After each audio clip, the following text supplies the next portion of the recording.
Hey Jacob, how's it going? Hey Bentley, awesome. Yeah, today is gonna be a fun one. We are doing two shapeshifters, which are these baits. So I don't know if I showed you guys this, but this is a really fun bait that I designed to be basically thrown at any condition. Because this bait has attachable and detachable lips that are also weights, so this can be converted into a swim bait or a wake bait or lipless wake bait or even a glide bait. Oh yeah, chocolate powder will do that. Yeah, I made that mistake.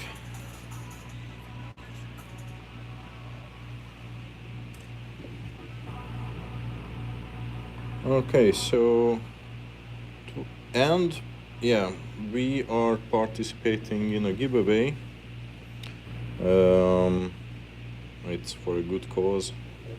It's for like supporting veterans, and for that one, for that giveaway, we are painting up a trout. That's gonna be really challenging, but a really fun paint scheme. So we're gonna start with the big ass rat. Yeah.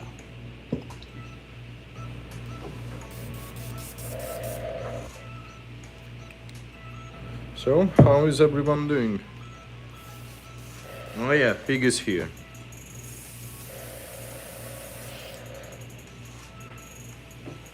Pig is not going anywhere. He is a good luck charm. Hey Leotian. Okay, so quick little white, just to give a base coat.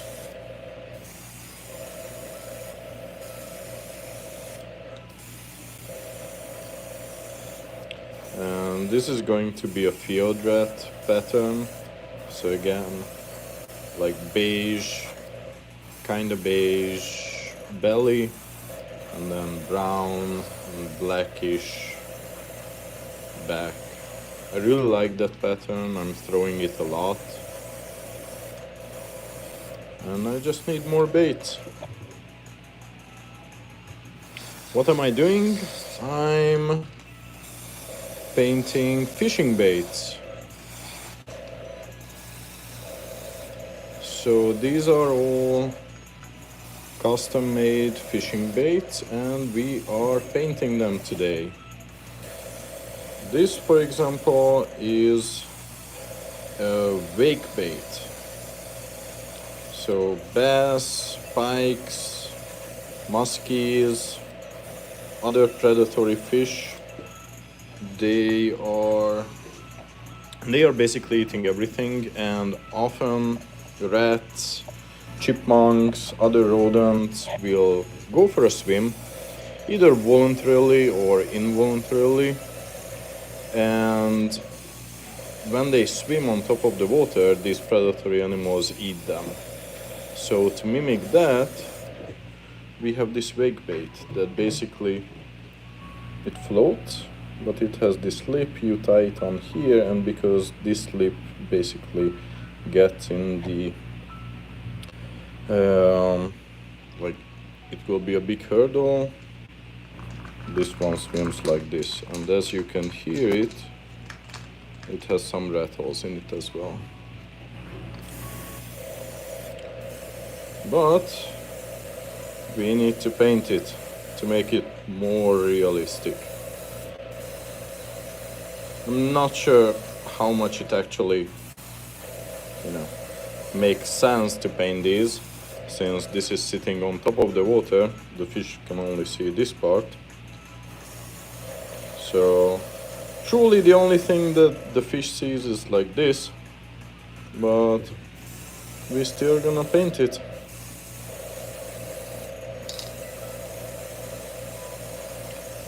Because it's fun.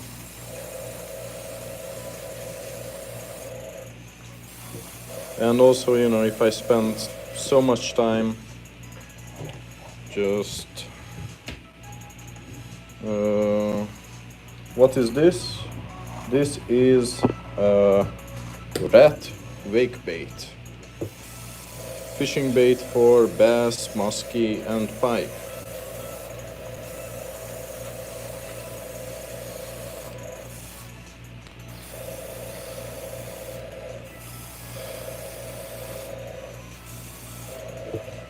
Okay, so we are done with the base coat.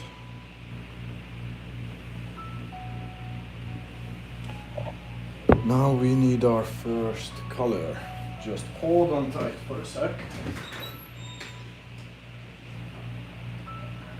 Now, because last time we had a live, we broke my favorite glass.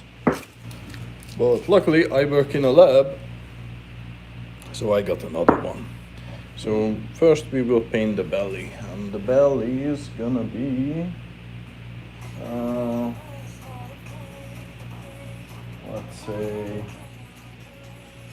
let's try this one.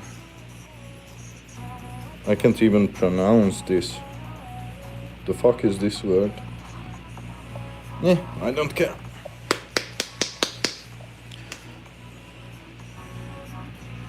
It looks pretty natural, so let's just go ahead with that.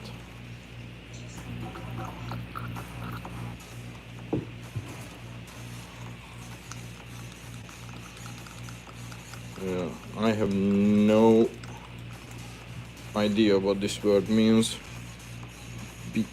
Beachcomber. I don't know.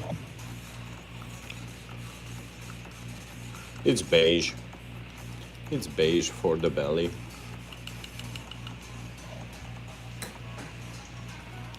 So yeah, we need to change the airbrush from white to beige, which just means that we have to get rid of the white paint really quick.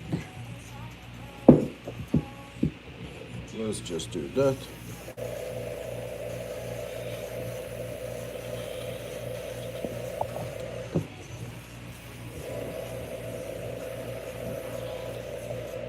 Yeah.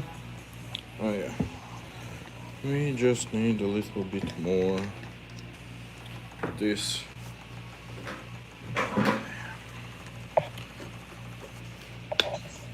To mix up the paint. I really should have done this before the live started, but... Hey Hollis, how's it going? Yeah, but it's real quick. I just need some water, some alcohol, isopropyl.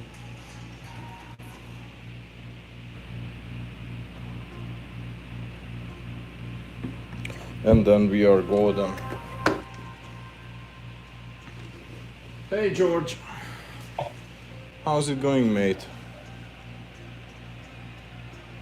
Where? Okay. And some glycerin. That's it. And we are good to go.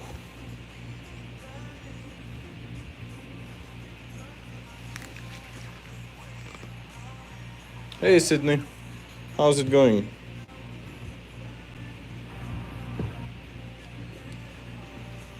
Okay. So, just dump the white paint.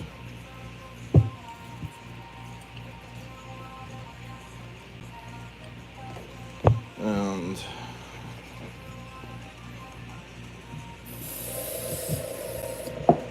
beige. Let's see how this one works. Yeah, we have a website. It's hanlures.com. These baits are up there. So, what's my name? My name is Victor, but it's written with a K,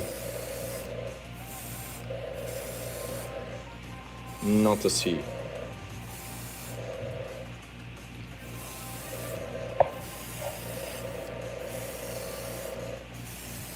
You know, the Eastern European spelling.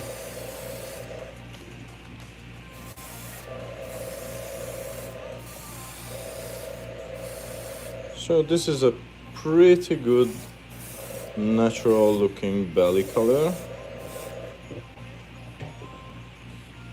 Yeah. Thank you.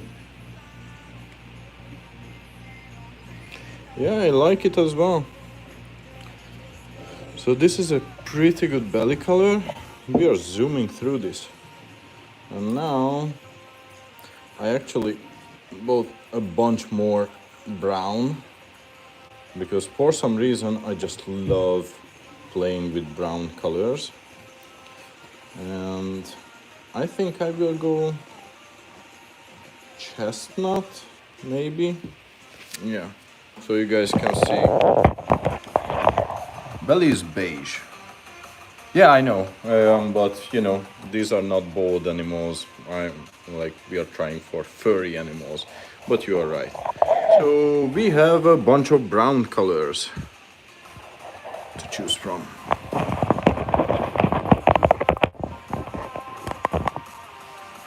So,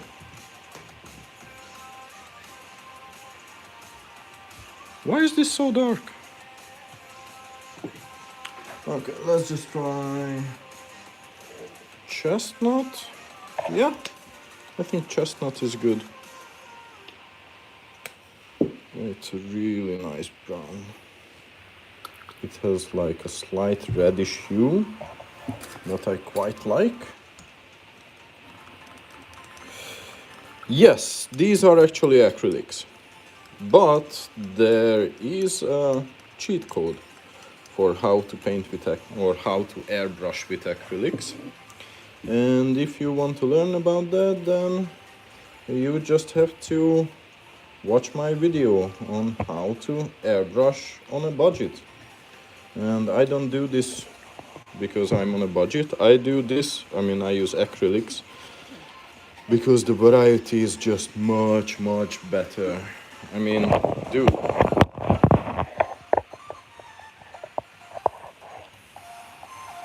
And these are all metallic colors that are crazy shiny. These are all color shift colors.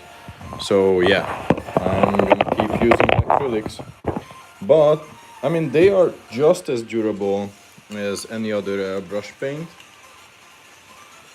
But you just have to know how to mix it, because if you've seen, I mixed it with this. Kali. Hey, Kali. So I mixed the airbrush and the acrylic with a specific solution that contains water, alcohol, which helps it to dry much faster, and also it helps dissolve the particles much better. And also I started mixing in some Mimbex polyacrylic. That just adds to the durability and it binds much better. But yeah, I'm using acrylics.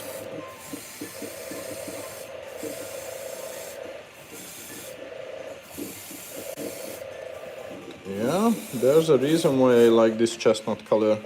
It's just awesome. Hey, George. Yeah, of course you have to see all them.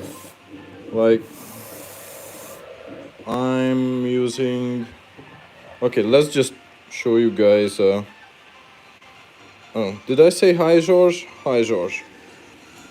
I have to use UV clear coat to make it look like this. This is really durable stuff.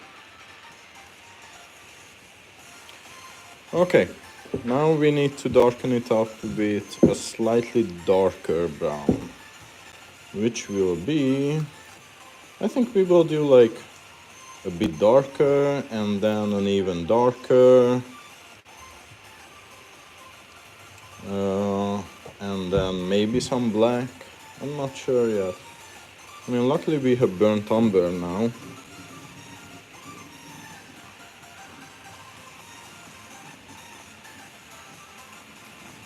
Oh, you have a fishing and outdoors channel. Hollies. Yeah, check Hollies out. Oliver, someone made you a red. That's some thoughtful gift. Like, I know there's a ton of work that goes into that, so appreciate that person. Appreciate them, because especially if you're not a bait maker, then figuring all this out, it's a daunting task. Okay, so next brown. We had chestnut previously, so it's bass fishing, then ocean bait. Yeah, I make a lot smaller ones. Like on a previous live, we made this, which is a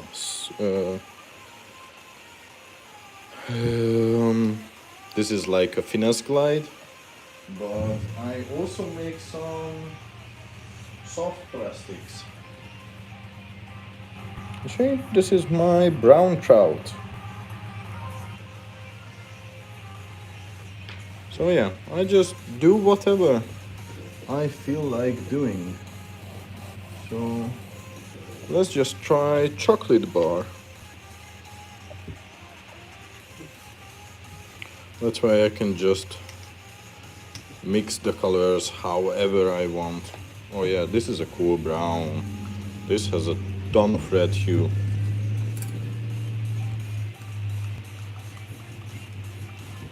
It's a really interesting brown.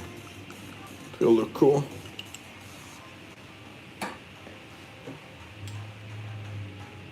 Yeah, well, if you like real looking baits, then this will be the crown jewel for today.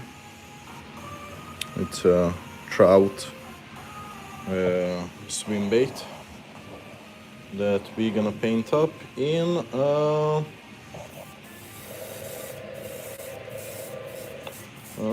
I think brook trout pattern. So now we are just randomizing the pattern a bit and trying to go against the fur.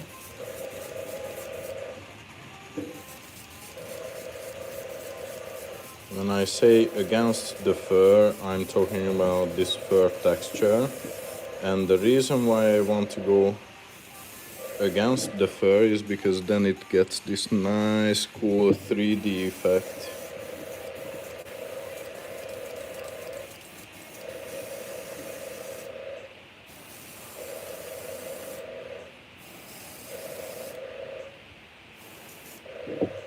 Okay.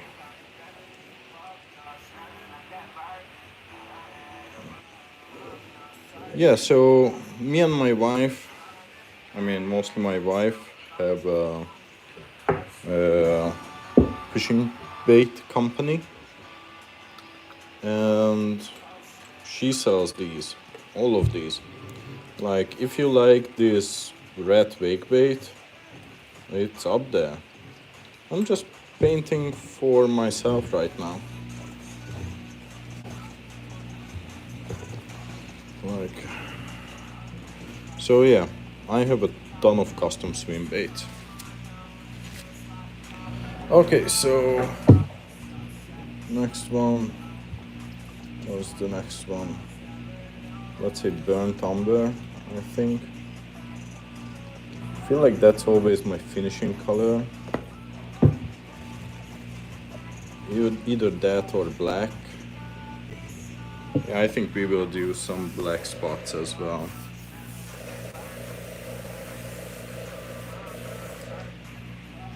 Yeah, we have to.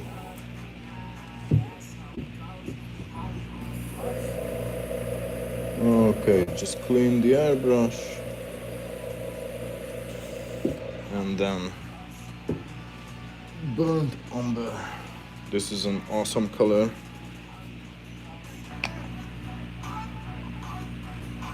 Yeah, dude, like, it's mostly not even the painting that's hard in these.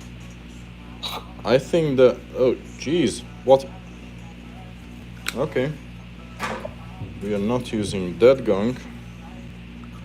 So yeah, I would say the most, like, the hardest aspect of bait making is coming up with a good form. Luckily, we have backup for burnt umber. So the hardest part is not even the painting. Like, most baits from most bait makers are really basic looking, because you don't necessarily need to overcomplicate everything. Like this will be, like, this one that we paint today. It's like 3 tones, but it's just an appealing something for the fish. So yeah, painting, if you don't have good painting skills, don't worry about it. Okay. But this paint is not behaving. So yeah, go ahead, give it a go. And there's like so many resources available online on how to shape, okay, and how to do a good shape for a swim bait or a glide bait. Okay.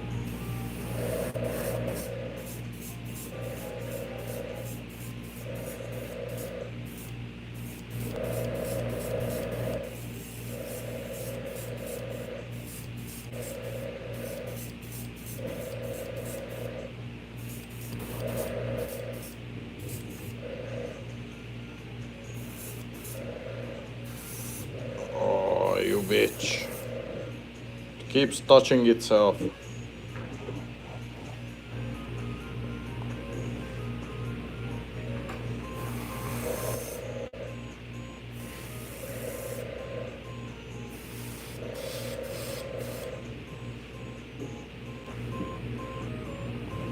Okay, well, let's just leave this alone for the moment.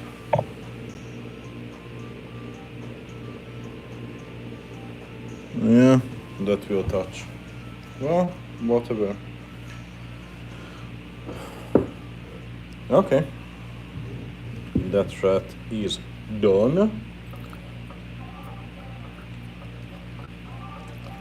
So we can move on to shapeshifters. Now, as I said, these shapeshifters are really cool baits. I actually made this because there are a lot of people who I know who don't really want to buy big baits for, like, what language? Hungarian and English, apparently. So there are a lot of people who don't want to buy big baits for like $200, because there is just a bajillion different type of big baits. There are glide baits, there are wake baits, there are swim baits, there are jitterbugs, there are topwater crawlers, whatever. Ali, mi a helyzet? Na végre egy másik magyar.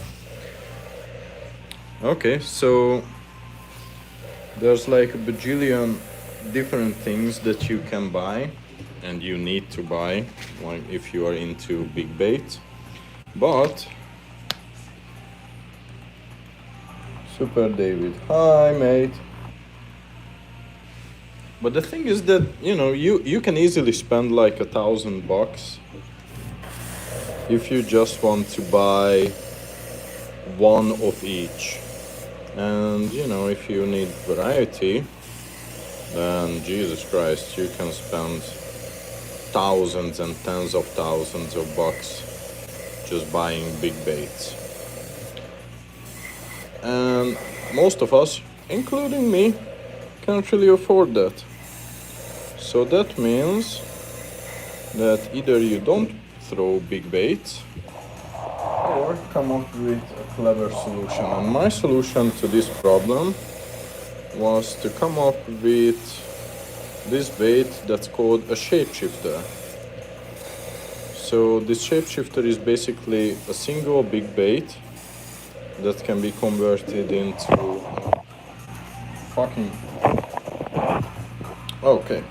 that can be converted into a huge variety of different baits. So converted how?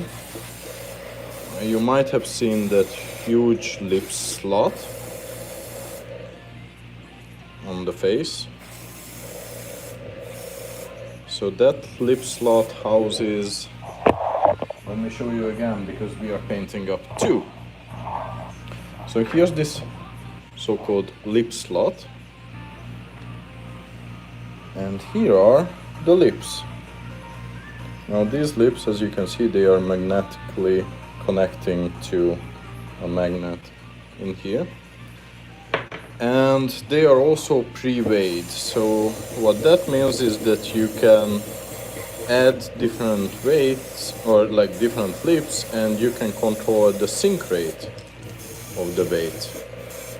But I designed a bunch of different lips to this bait because a swim bait is just not cutting it most of the times. So you also would want a floating crank down. And what that is a floating bait with a crank down lip. Let me show you.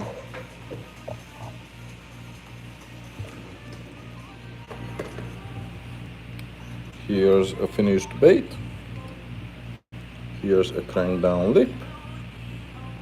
Ta-da! And now it floats and you can crank it down. But what if you want a wake bait? Then you add a different lip, a wake lip. And this doesn't crank down, this will just swim on top of the water. So that means that, oh yeah, and I also made something that's called a joint fixer, which is a silicone attachment that you can basically slide here and fix this joint. So from that point on, it will behave as a two-piece bait,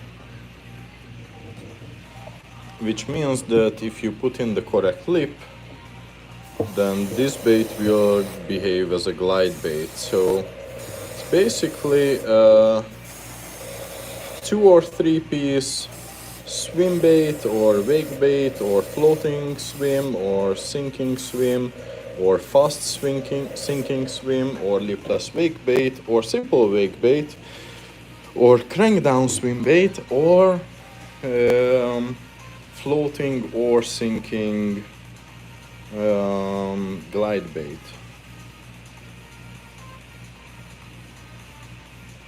Thank you. Yeah, thanks. I try to be creative with these baits, but you now see what I'm saying. This bait is basically 8 or 9 different baits in one. So what this means is that you can buy this for, I don't know what my wife sold this for, like $150, something like that, and not spend like $2,000 on buying all of these options. And what's also fun is that if you are out on the water, you don't need to retie your bait constantly. You just need to leave this on and keep catching, like keep changing the lip. Okay, so now we need like a bone color. A bone color is kind of hard. We just need to mix that up on the go. So we start with antique white, and then we go with a little bit of sunbeam to lighten it up. Yeah, we are actually working on a patent for this. Okay, little bit of yellow and maybe a tiny bit like Tuscan red.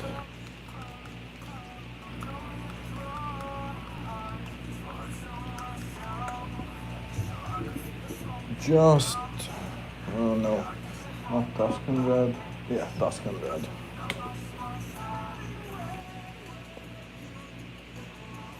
Okay, just a tiny bit.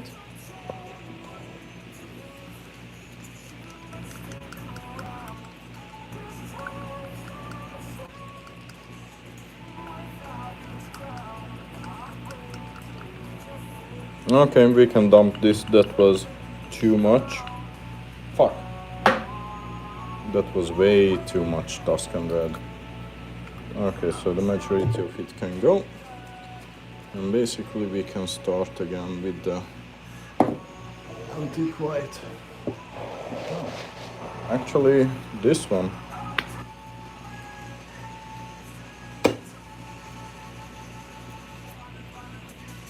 What? Bro, move. Oh, thank you. Yeah, it's supposed to be a rat, but I can understand calling it a beaver. Okay, fuck off, mate. Okay, let's see how this looks. This now is supposed to be a lot more yellow. Okay, we managed to make peach, which is still not the target.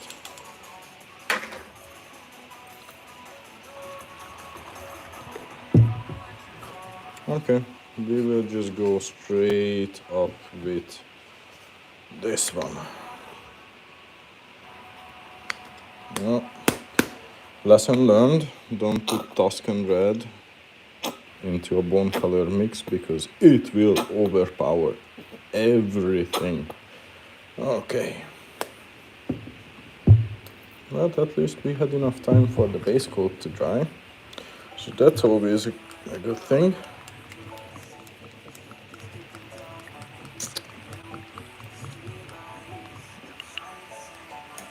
Okay, let's go.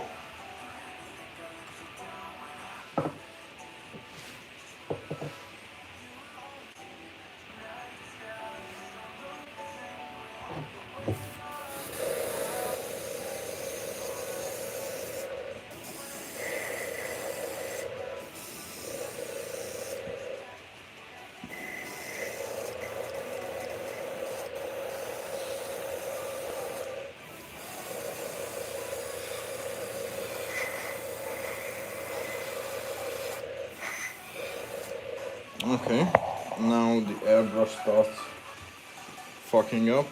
You know, that's always the worst. But it is what it is. What can you do? That's the only pain in painting with acrylics. Okay, and we are back in business.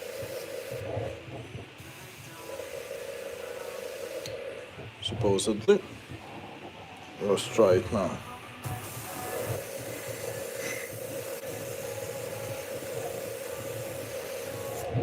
Okay.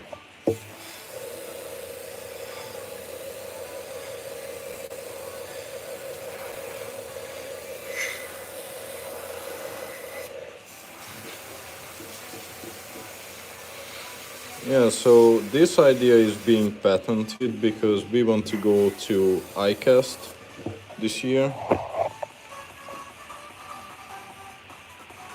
Thanks, David. Yeah, so we want to go ICAST this year, and there's gonna be obviously a ton of bait makers there and companies, and like this happened in the past, unfortunately. Berkeley basically sniped one of the smaller bait makers' idea and patented it. So from that point on, people are very, very afraid to show up with true original ideas.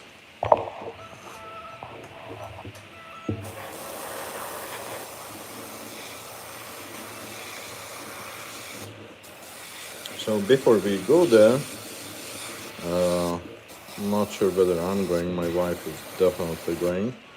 But before we go there, we need a provisionary patent. Finally the tail, which is always the biggest pain in the ass, because there's just no good anchoring point.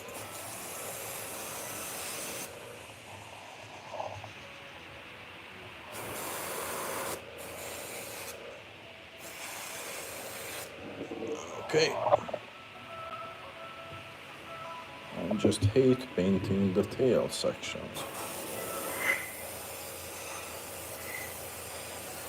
So yeah, just a real quick history lesson, because most of you, and this is a question that came up with myself as well, started wondering, why is bone color one of the most frequently used colors with fishing baits?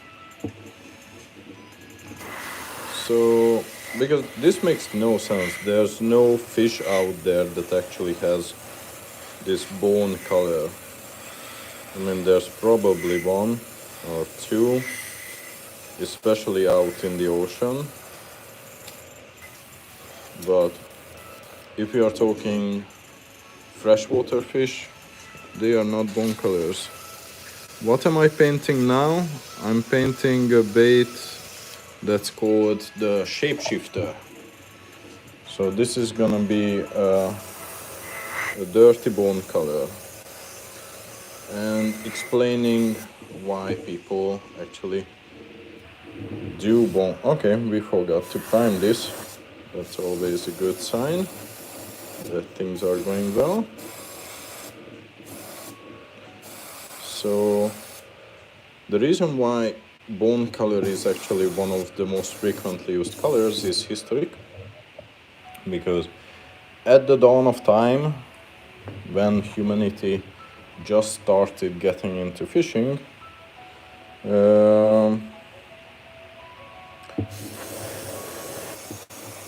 all of the fishing baits, the hard baits, were made of bone, because bone is floating in water and it's still pretty easy to carve it. I mean, relatively easy. But it's also mostly water resistant. So because of that, fishing hooks and baits were made from bone. So now that makes sense. Okay, let's try. What's this barn red? I just picked up this color. Okay, no. Maybe yeah. Yeah, definitely yeah. This will be the next color. So from that point on, people just realized that, okay, if caveman with the most basic stuff and just a couple of bone fragments could catch fish, then that means that this bone color must be something enticing to the fish. And they are not wrong. So because of that, you can buy these like fancy ass paint job baits, but a single bone color will always work just as well.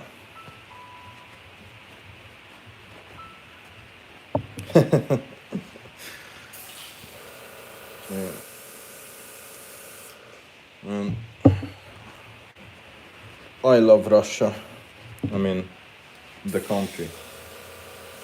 I'm not talking politics because this is not a space for politics here.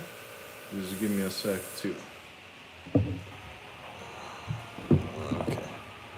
Let's just do it in this. So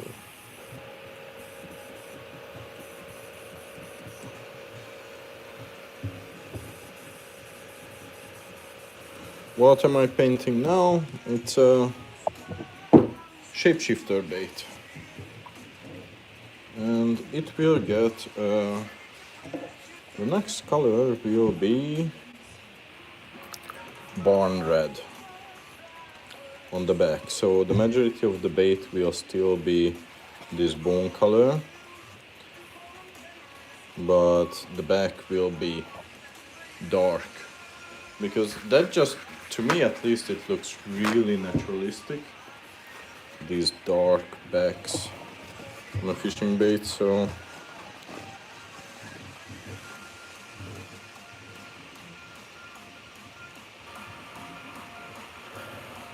man, what's going on in the comments?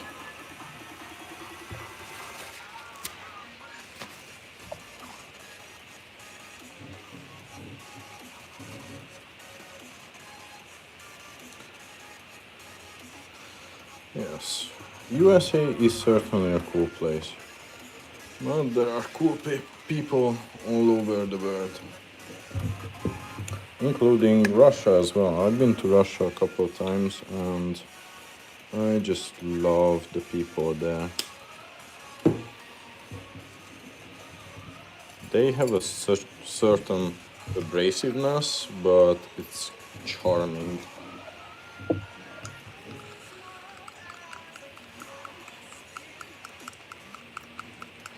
Okay, so we are going barn red on the back.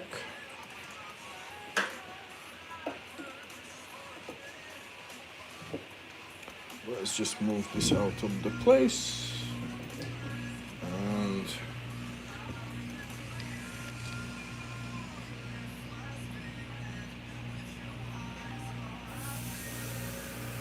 yeah, so whether there's a, why do I pre-mix it is because sometimes I do bigger batches, and for that it just makes sense to mix a lot of paint, but also I need to really exactly control the viscosity of the paint, because if I don't, then shit like this happens. Right now it just starts spattering, which is just crazy annoying. But there's also like dried acrylic on the needle, and we definitely should have cleaned this. Okay.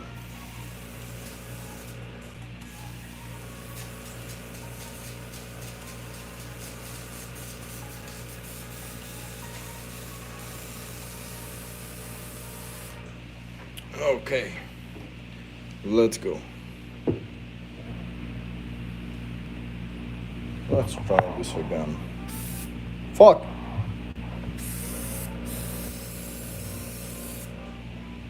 Okay, a lot less. But luckily, these baits are for myself.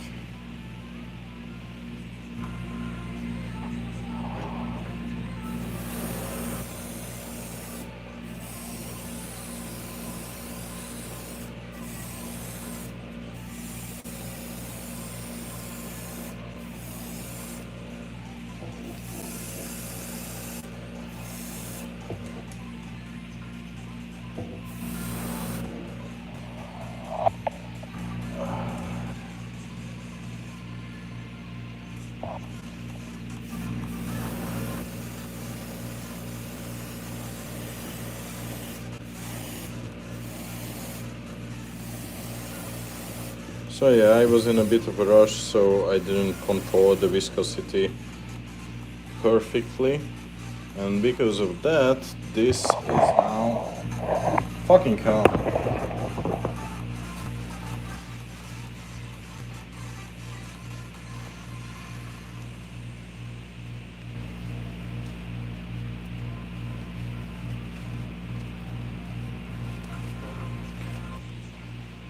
Yeah, J-dubs, that makes sense. That actually makes sense.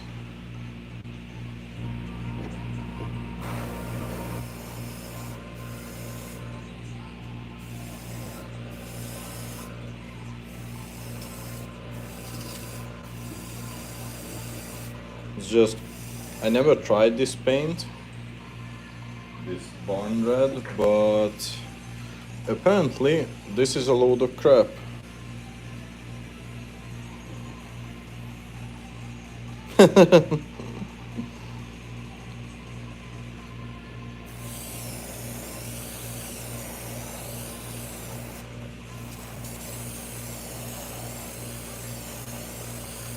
Okay. This paint is definitely going on the ban list. There's like a good portion of paints that I never use ever again.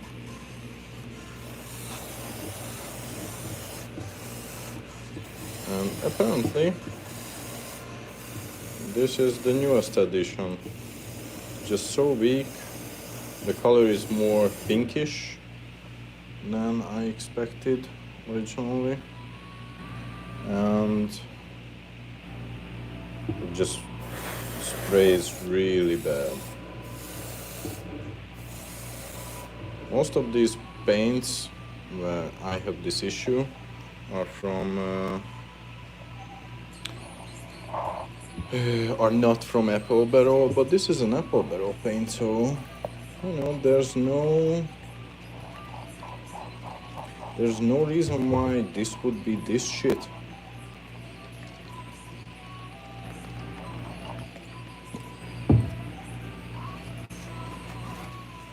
So yeah, now I just need to go thick black.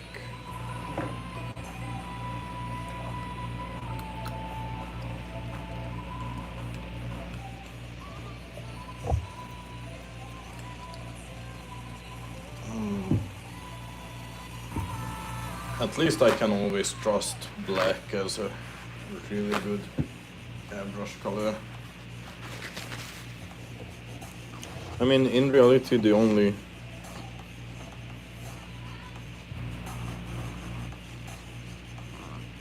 fine detail airbrush, I mean, in like 10 minutes you guys will see what I do for fine detail airbrushing, because then we will start painting the trout, which is gonna be a ton of fun.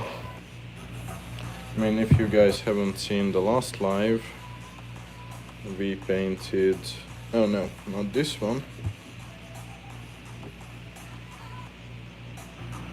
We painted this brook trout. Yeah. We will aim to do... Yeah, Createx is just really not cheap. I mean, I use Createx sometimes. I have some Createx paint, but at the same time it failed me a couple of times. Unfortunately it failed me. Like, for example, this is the most basic shit. I have this Createx... what's this called? Wicked Black. This is a load of crap. I tried it so many times because I was like, okay, at least let's buy the base colors. But no. This was $2.50. I've been using this for like 3 years. this one never failed me. But to each their own. Okay, let's try to not fuck up the whole thing.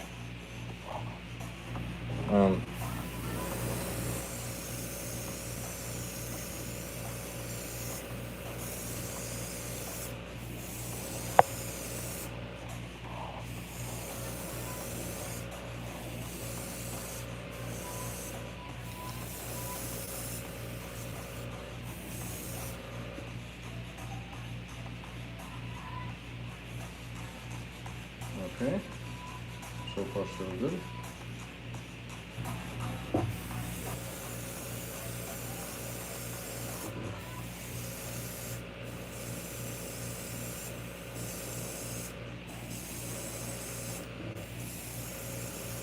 That red was always just supposed to be like a hint. What do I use to thin? You mean my acrylic paints or the Createx ones? The Createx ones, that's the dedicated Createx thinner. So I use their stuff.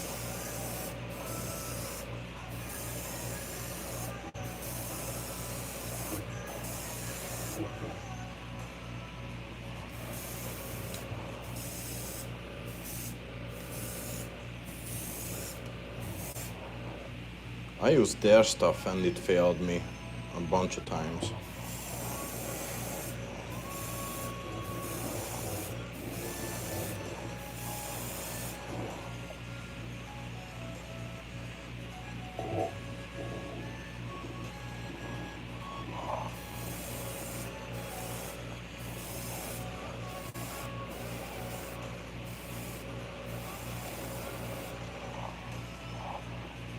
So yeah, I'm not a big fan of Createx for that reason.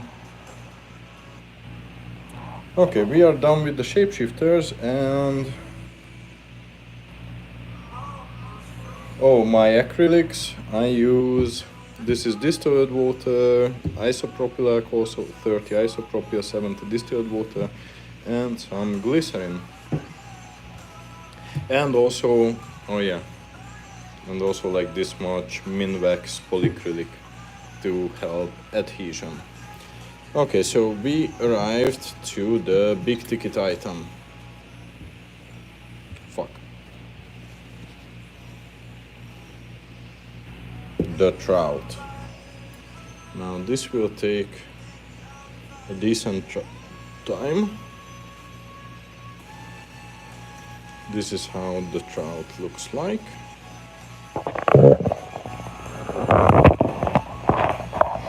You see, focus.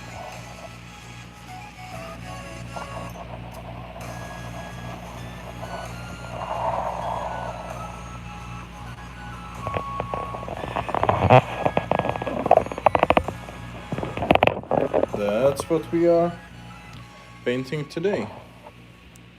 And as always, we will start with a black wash. So let's just put these out of the way. Let's get these ready and start going bonkers.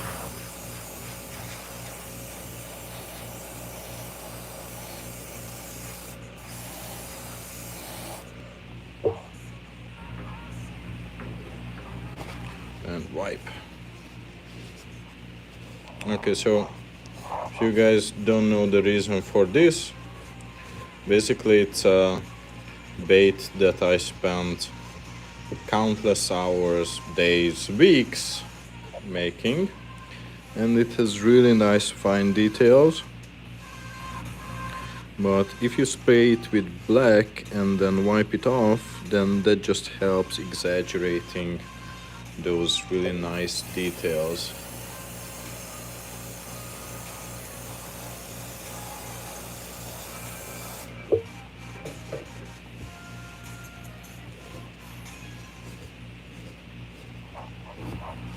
So that's the reason for the black wash. And we go back and forth and see when it's enough. Yeah, this is a bit better than that. So maybe just exaggerate the face a bit more.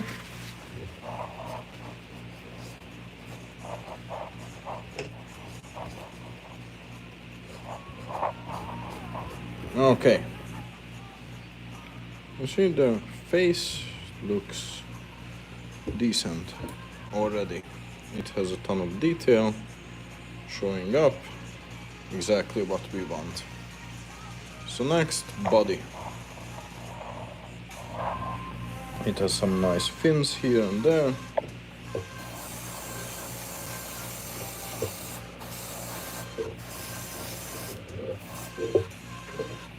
And wipe.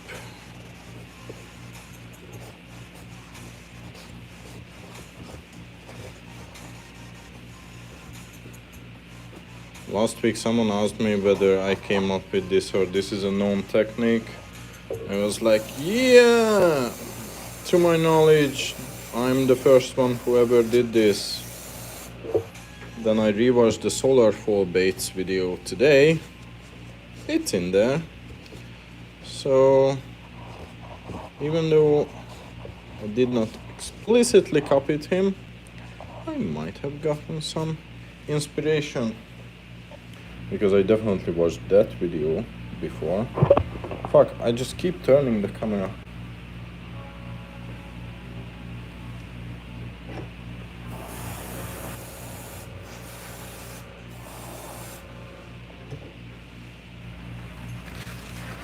So,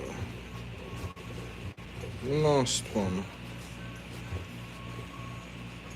And then I will quickly bring up the pattern that I want to paint because it's like pretty intricate.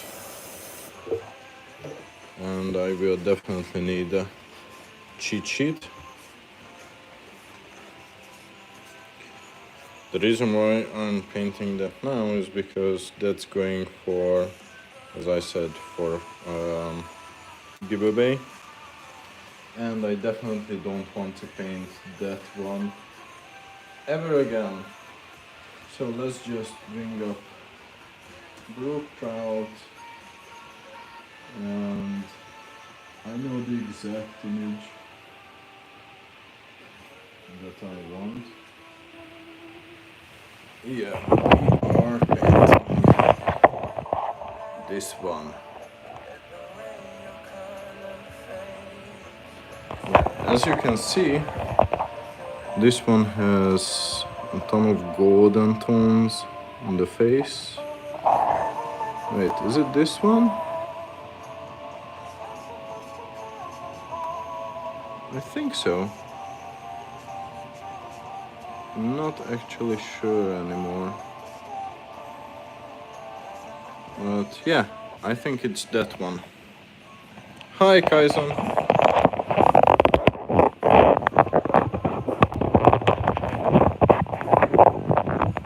So yeah, that one starts with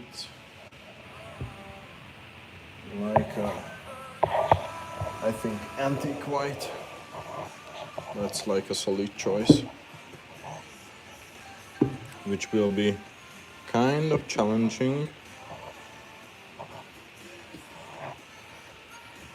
after spraying black, but we just have to do it. Fuck me, I keep messing up the camera.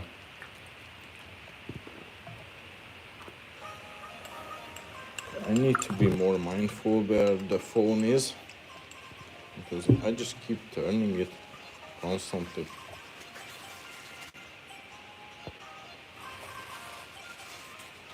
Thanks, Kaisen. How are you doing, mate?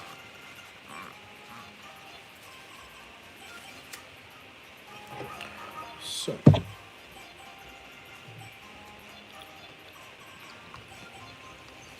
let's try to get rid of as much of the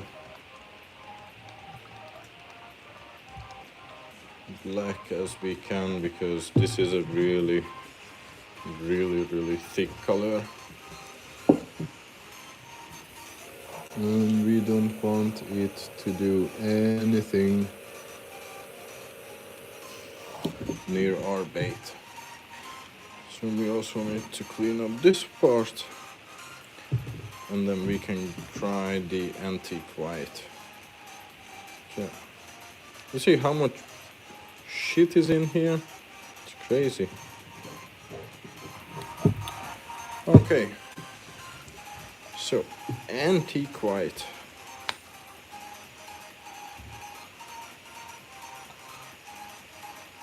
Yeah, that's enough. Just barely need a little bit. Basically just crop dusting the bait with it.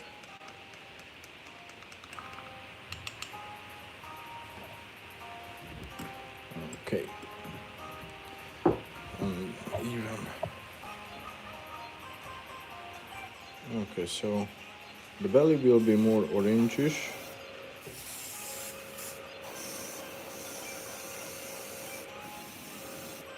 So we only need to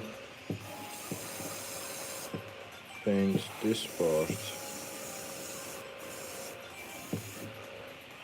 Okay.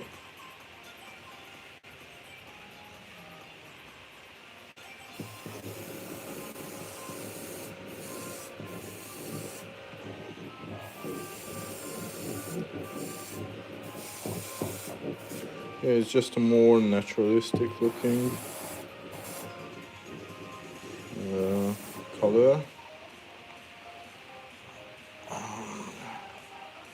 I don't necessarily want to leave any white in the bait.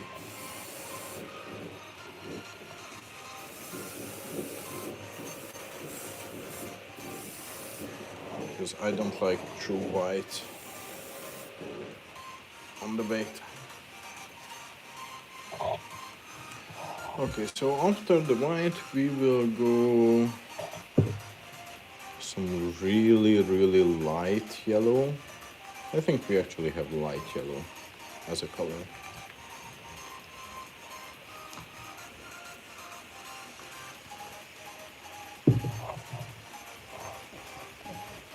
I'm not sure, we have to see.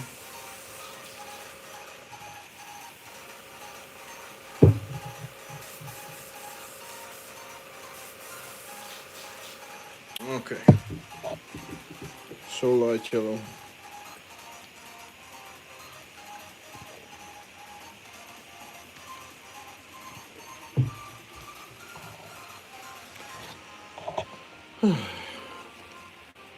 I think the giveaway was organized by an organization called Take a Warrior Fishing, who are sponsoring military veterans. So, you know, it's always nice to give back. And if I can, then I will.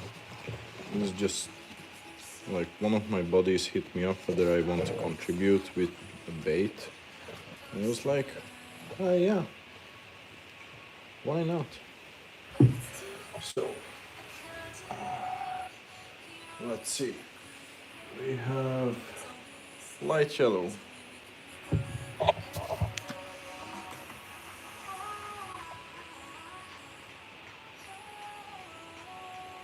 Okay, not a ton.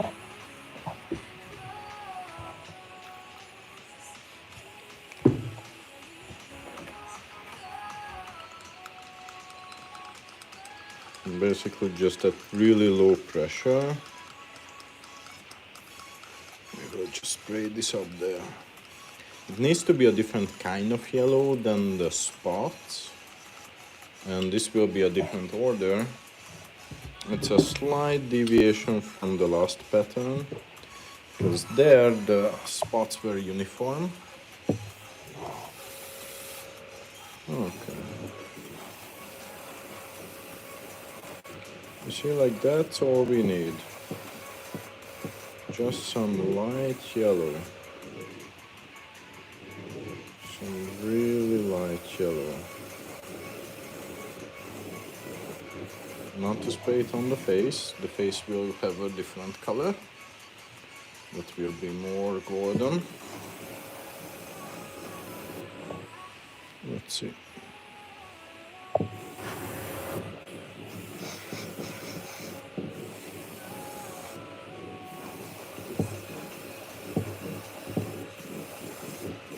This is a lot of airbrush control,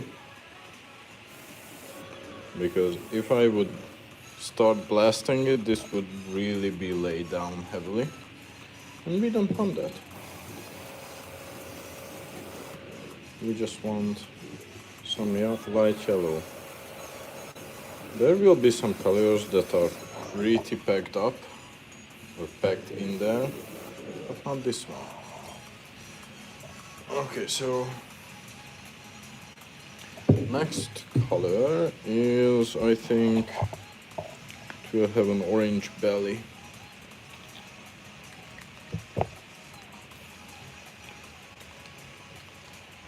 Yeah, something like an apricot. That should... What do I catch with a lure this big? First of all, big lures catch big fish, but to be more specific, I'm fishing for bass, pike, and muskie.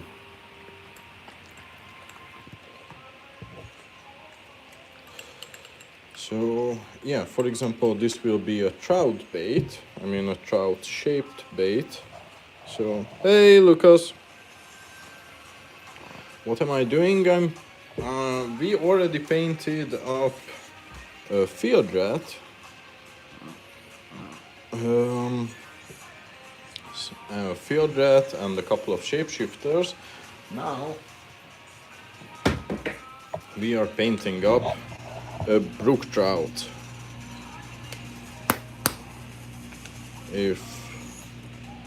Oh yeah, this will be a cool color.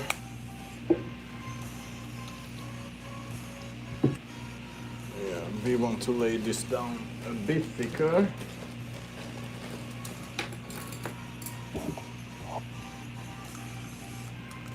Not crazy thick, still we want to be naturalistic looking, but this will go through the belly. Okay. That's why we needed the light yellow at the beginning, just to give a little bit of contrast.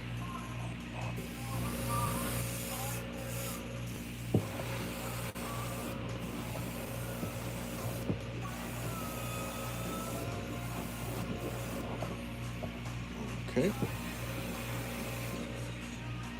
You see, it's going to more of an apricot color. Not crazy apricot, but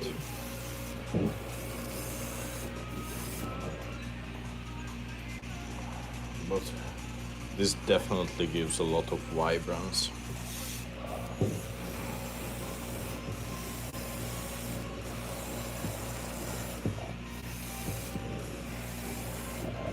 To the whole thing.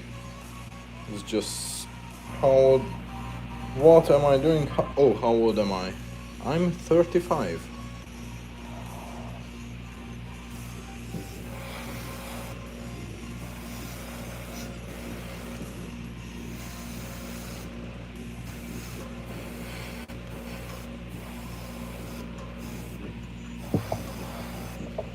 Okay, let's just... Oh yeah. This is actually kind of good. Okay. And now we really want to go orange. Like,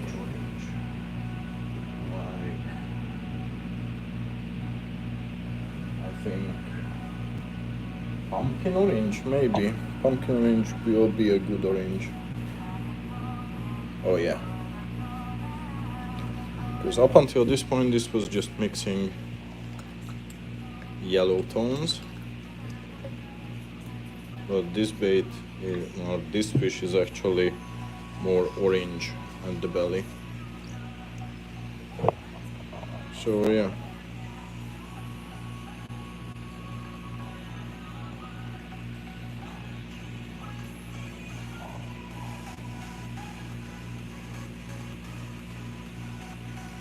Okay, Lucas, I will be here.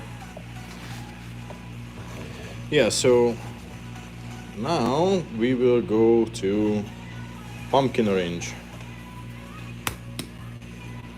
We won't go any darker, but this is like a really good orange for the belly. This is a Montana brook trout.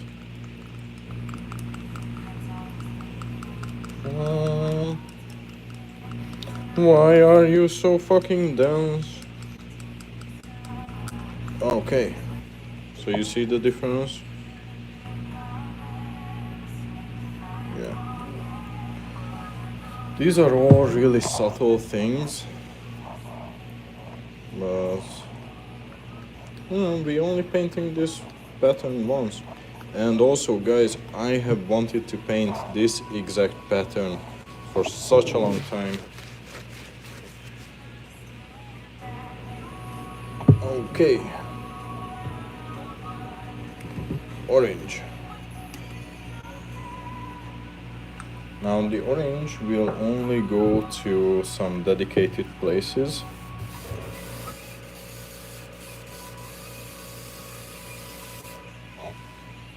Because that's like more of a belly color.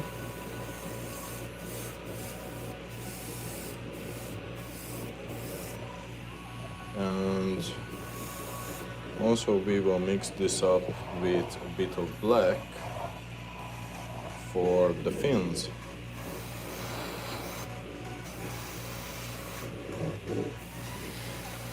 Or what we can also do is just, oh yeah, that's what we're gonna do.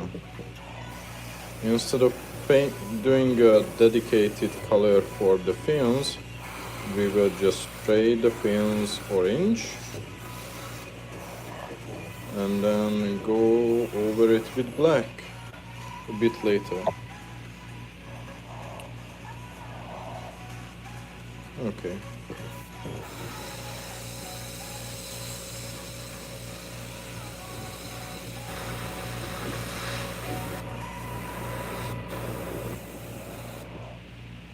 Cool. Okay, so let's see what's next. We can either do the face or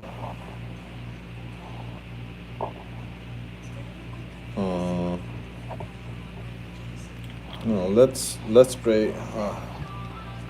Yeah, let's just go face orange just for a sec. And because the face will be mostly orange and this like brownish black, so we will see.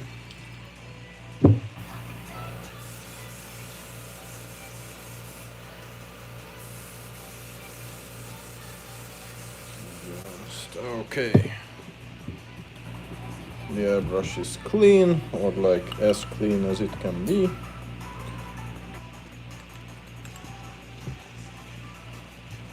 And clean up the little copy and try not to break it as on last live. And go with pure gold. Now this is why I love airbrushing with acrylics, because you have access to such cool colors.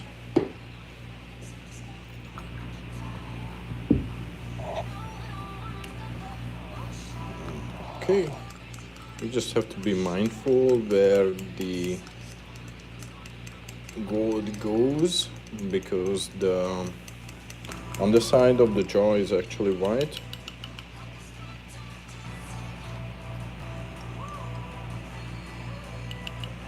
Can I make one that says Zoe? What do you mean? Elaborate.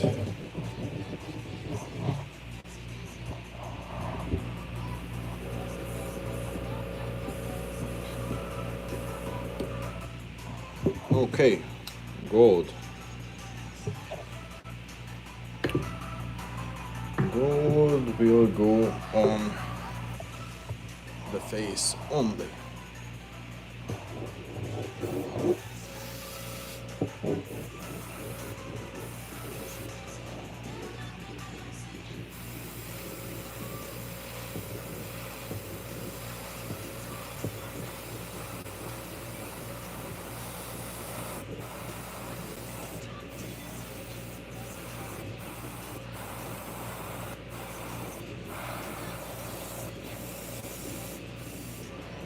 You guys see the gold? Oh yeah. Hey, Lucas.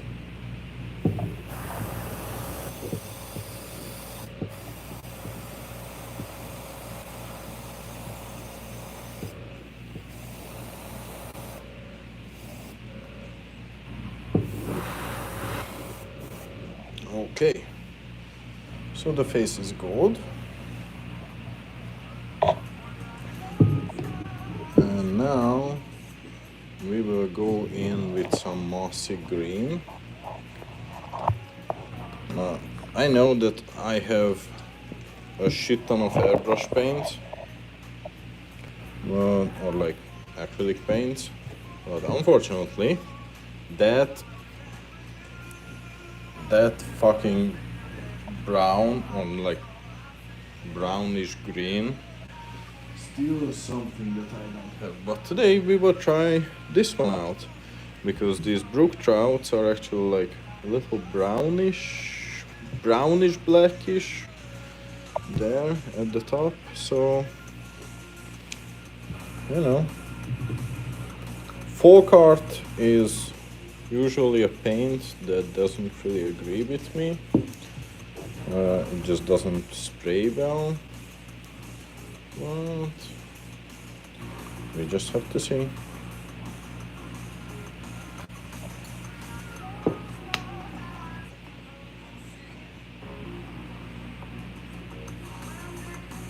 Oh, this is cool. This color is what I need in my life. This is perfect.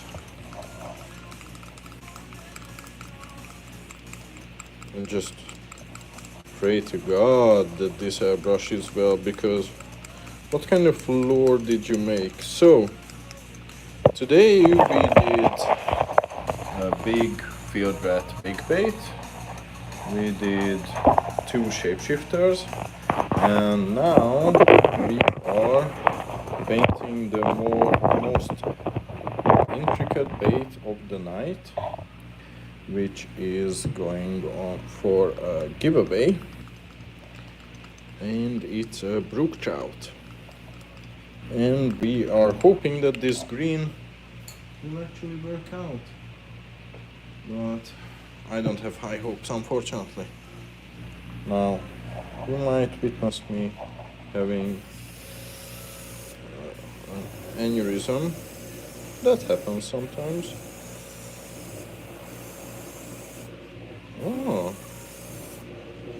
this sprays fairly decently. Okay. Okay, it's sprayed.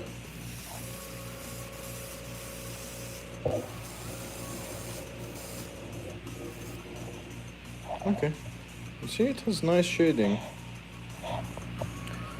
So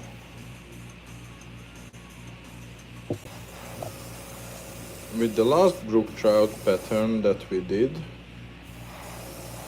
we had to lay down the base colors and then go, like, we had to lay down the whole thing, and then as a last step we did spots in yellow, because on that specific brook trout, the spots on the back and the spots on the belly were uniformly colored. So you see, with this bait we first did everything and then we started laying down the spots. Now we first need to lay down the spots, which we will do by hand, and then go back and do everything with black. The black will be the pièce de résistance on the whole bait. But now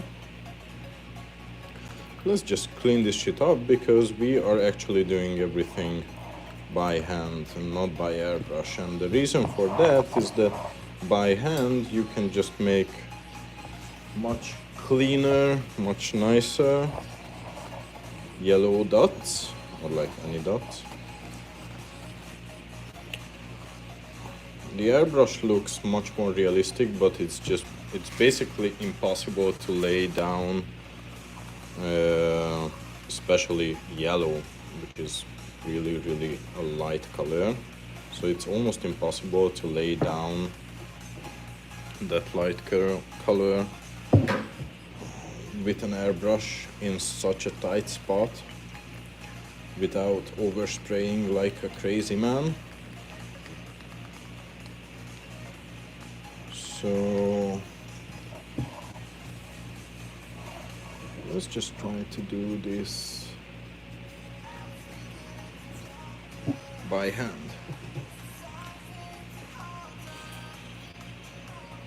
So for that we actually need to dry up the bait, which means that we need to bring up the heat gun. Now, if shift starts vibrating in the background, it's because the heat gun draws a crazy amount of power.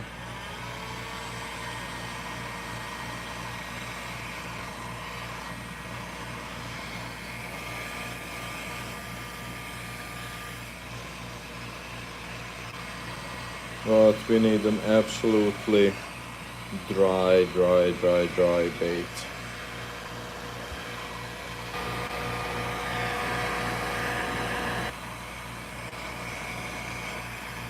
Because we will touch this a lot.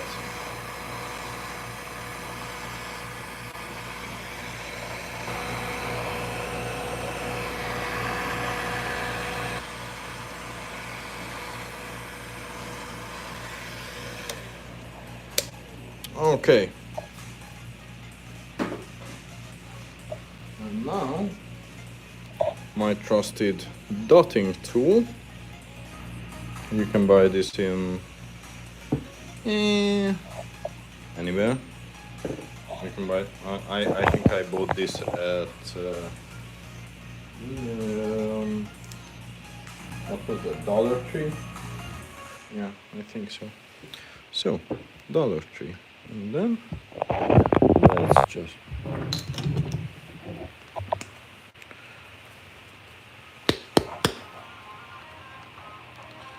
let's go. Is this dry? Fairly.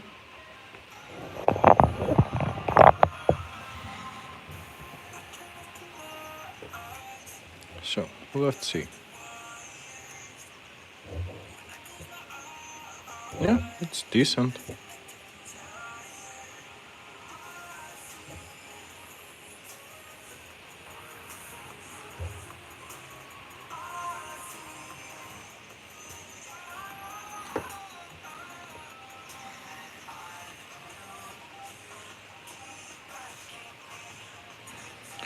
Is that green paint clover?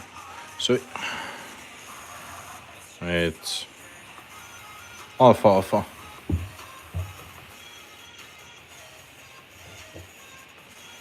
But yeah, something similar. So these yellow dots go way down. They are slightly varying this in size, but not this much, so we need to correct these.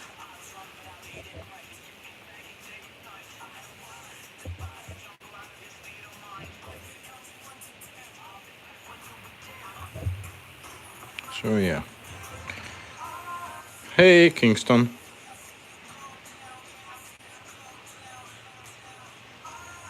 So yeah, this will be a brook trout.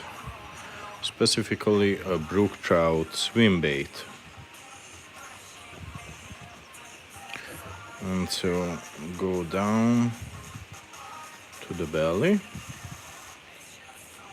So the trick with dotting, that's like really hard to do, is the dots cannot touch. You need to be random but uniform at the same time. You need to cover the whole bait, but only where the fish would actually have dots. But the hardest thing is this random but uniform thing.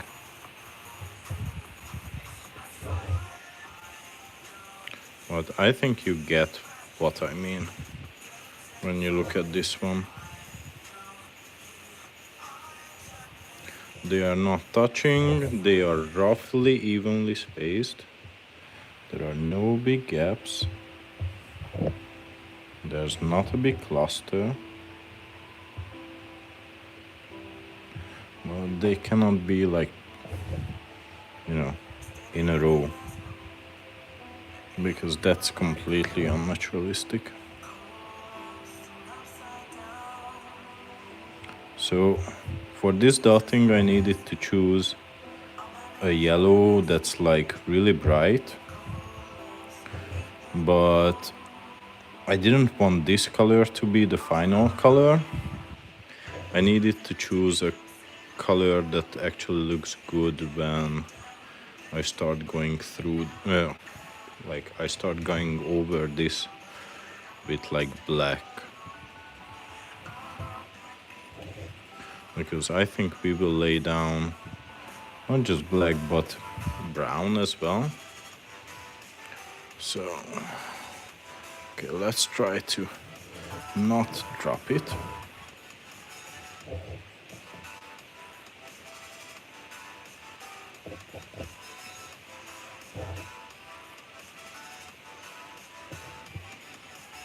And yeah, the other thing is that you need to focus on every single dot and they need to stay dots.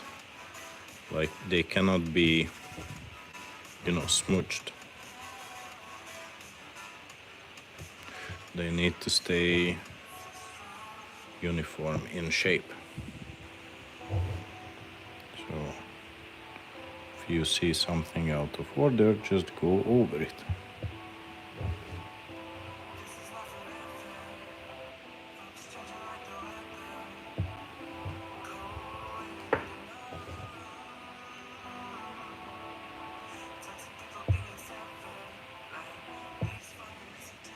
Yeah, so this fish not only has yellow dots, but there's actually like pinkish purplish dots inside the yellow dots sometimes, and only near the belly. That's like a feature of brook trout. So we need to basically blast this with a heat gun in a sec.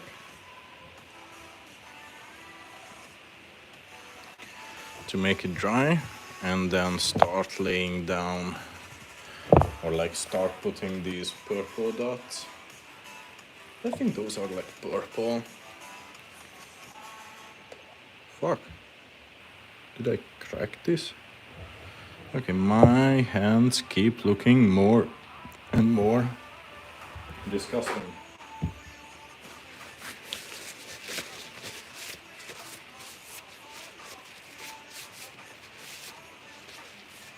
So, why am I the only one speaking? You guys didn't do anything this weekend? Who went out fishing? What did you catch? Tell me about it.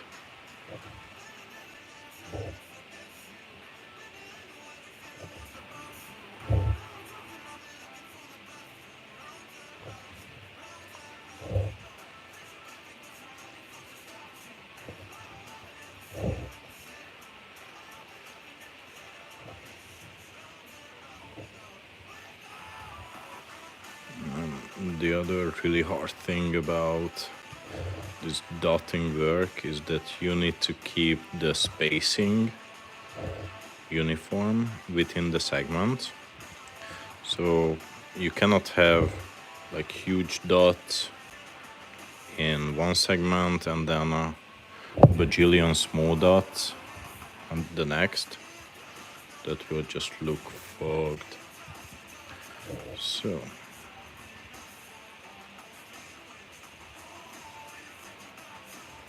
that's why I constantly need to look at the other segment and just try to keep in mind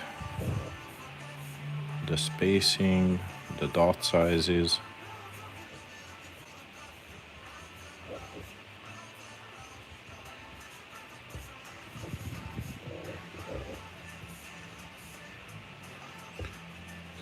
So even this pin, hey Jacob, so even this fin in the back has a ton of, oh shit, you see, I did 2 dots that are touching.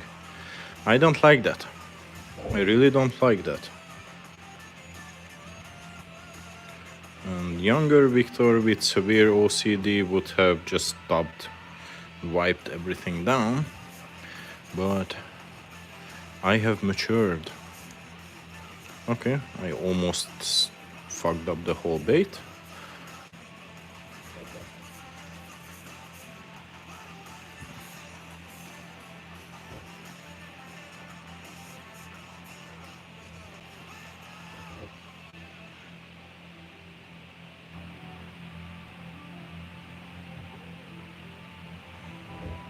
What am I making? I'm making hey Race, I'm making a brook trout swim bait, and we are on to the dotting part. So this is a middle segment that needs some dots. Come here.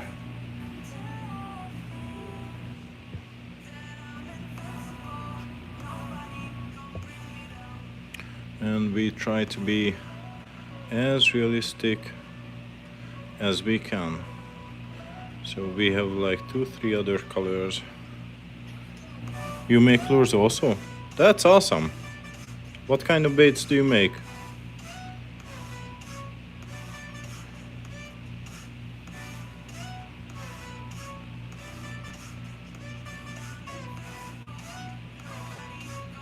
Like, do you make hard baits, soft plastics, musky baits, you tie flies, wobbler? Okay, I can respect that. I mean, I would respect everything, but wobblers are cool.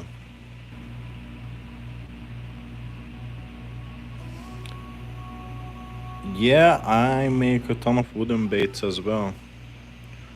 Like, my hands are getting tired and we need some drying time, so in a sec I will show a couple.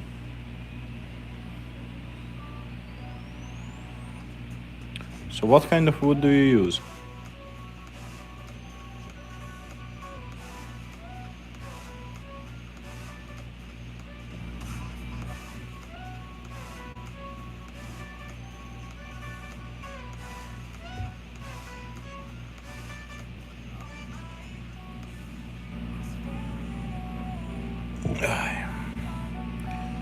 Okay, we need to do the face as well. I mean, the segment face. Just so nothing looks out of place. There's like not an obvious optical break.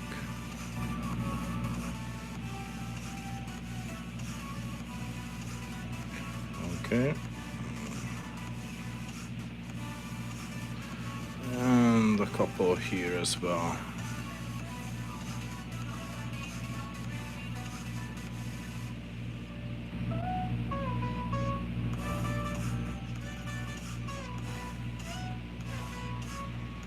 Pine and cedar. Yeah, Okay. Have you tried poplar? I don't know why, but poplar is one of my favorite ones. Yeah. Sometimes balsa. Yeah. I do hate balsa. For just the simple reason that you need to put so much weight.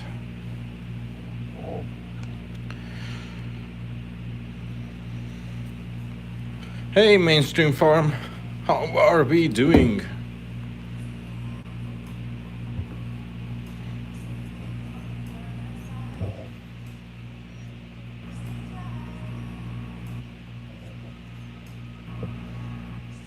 Yeah, Cyprus as well.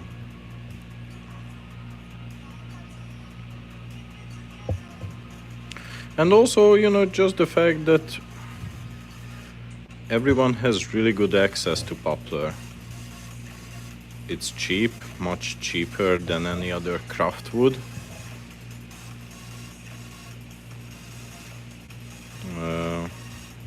And it's like right at that sweet spot where it's still carvable, but at the same time it's like not super soft.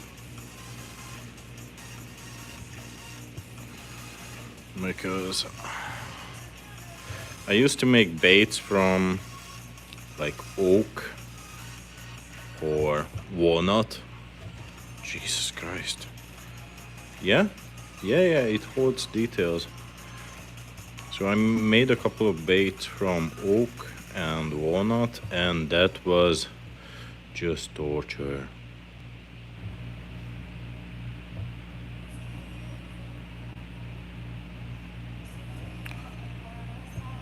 But yeah, cedar is nice as well, and I love the smell of cedar when I sand it. And that's why I loved working with walnut as well. The smell is just amazing.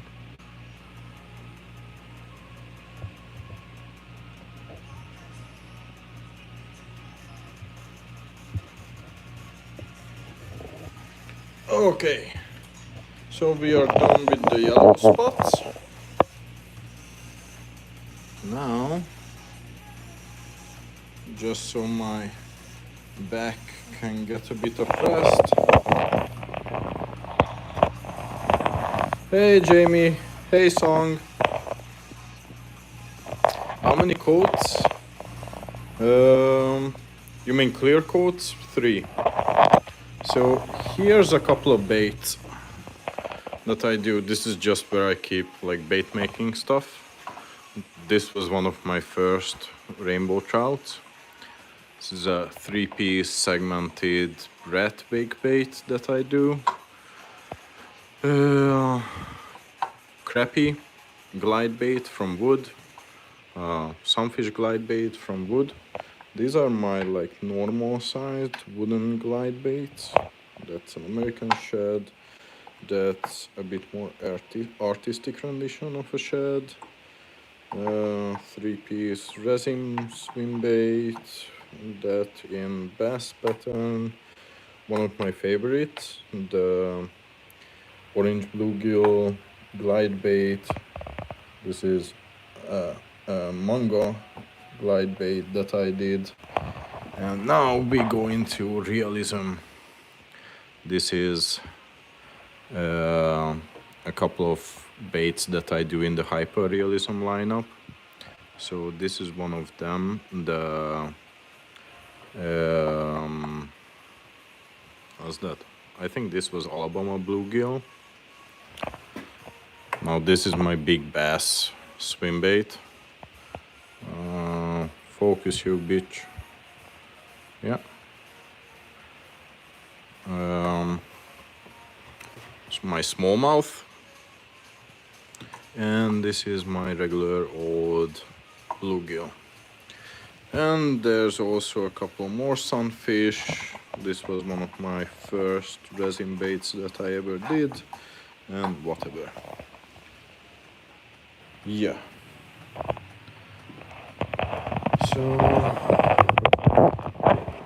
Okay, we are done with the yellow dots.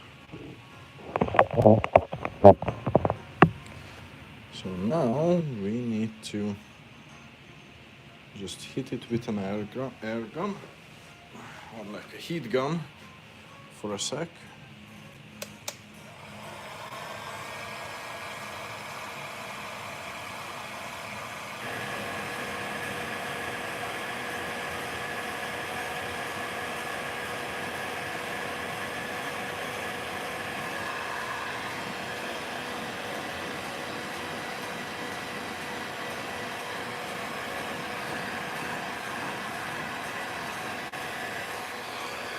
Okay. We mostly need to hit the sides.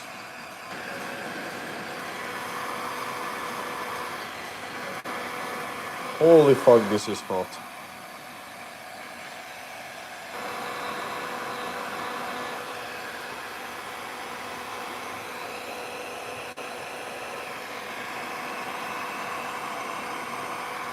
Ah! Fuck!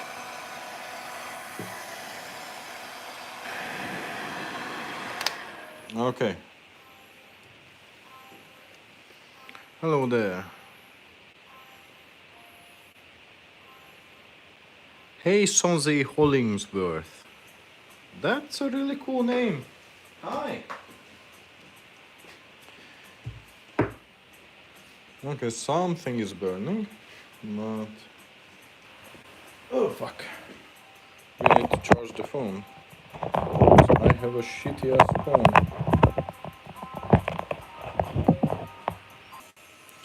Okay, so... Now... Purple. We need purple dots for some of the yellow middles. Yeah, thank you very much for the compliments, Valency. Yeah, as you can tell, I don't use purple much. So... I mean, why would I? I mostly paint, like try to paint realistic patterns. And purple is not very realistic, or at least, you know, it's not in a lot of bait. So, let's go. Now purple is only in some of the dots. Oh shit, we need small purple.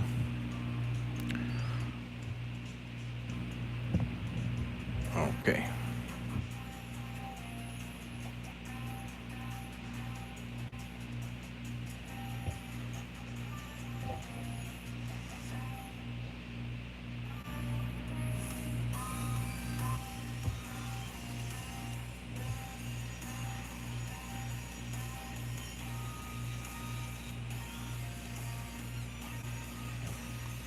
Okay, that's basically enough.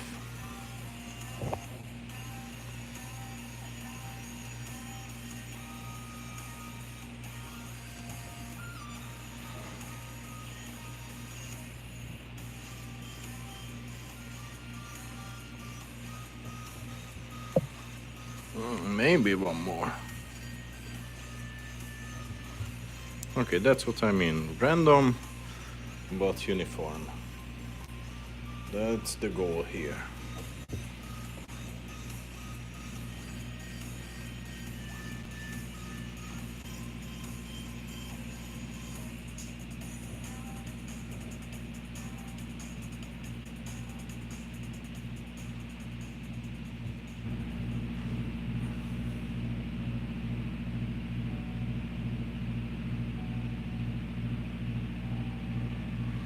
Okay. Yeah, that's good enough.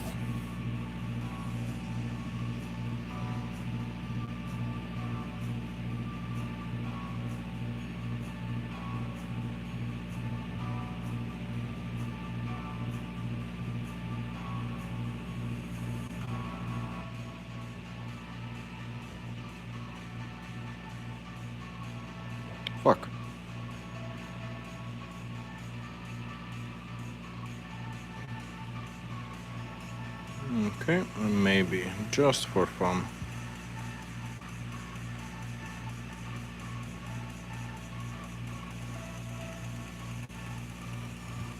Okay.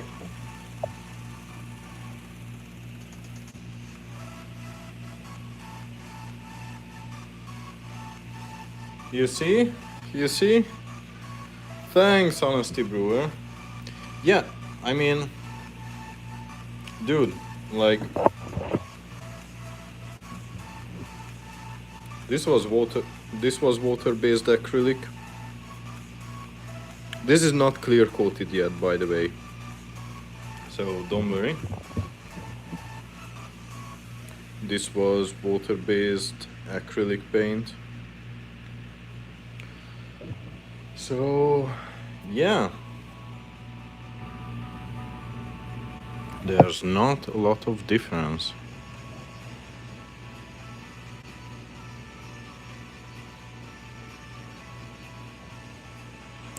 Yeah, I made a full video about this.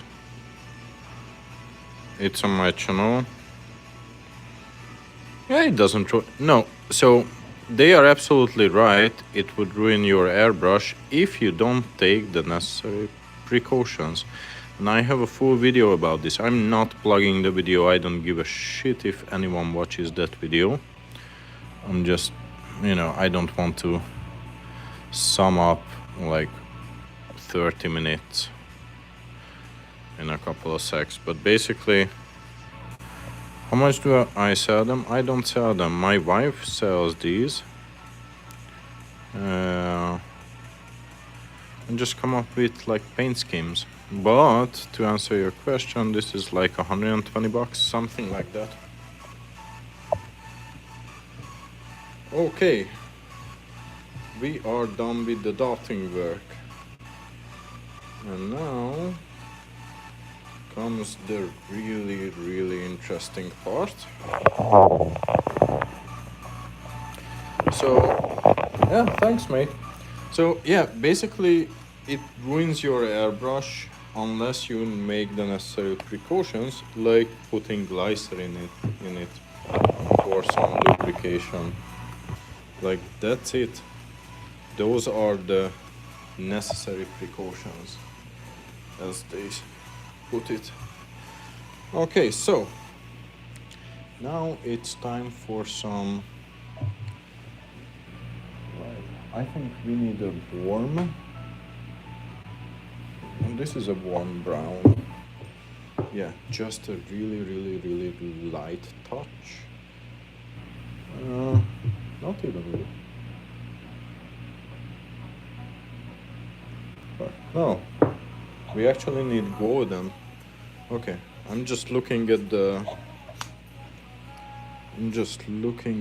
stencil, or like, no, the reference image, and I think it's like golden. Yeah.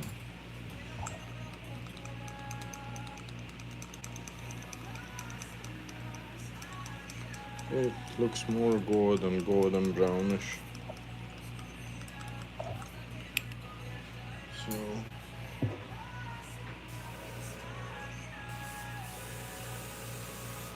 okay.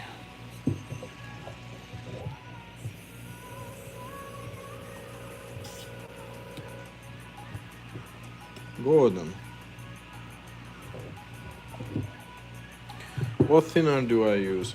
This is specifically made, and you can watch me make it in 2 minutes because I'm out of it.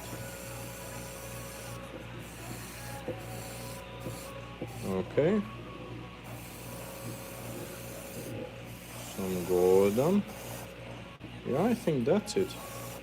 So you see, that's why I needed to use this yellow, because this yellow will get some spray over it.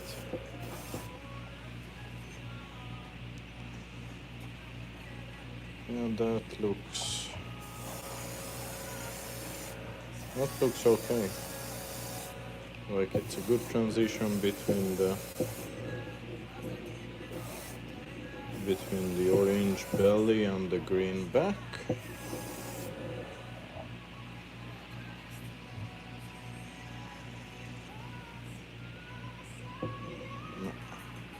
Stop moving, you bitch. Okay, let's just grab this the other way.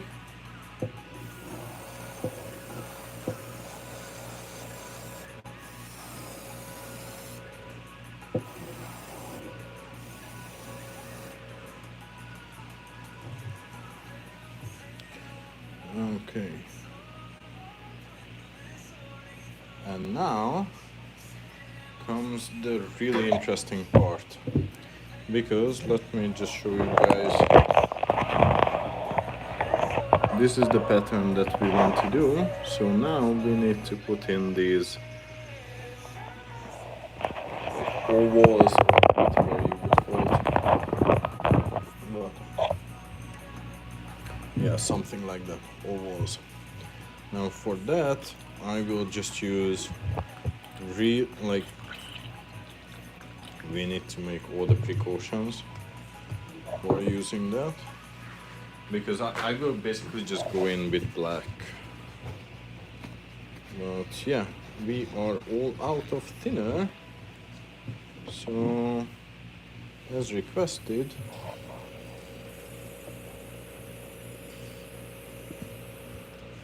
here's the thinner.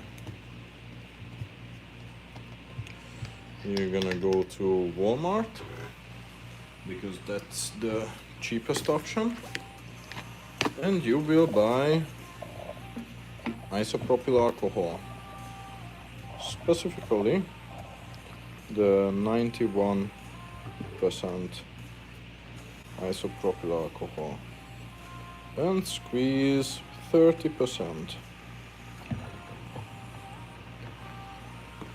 Okay, that's roughly 30%. Then I have a big jug that's like pre-made.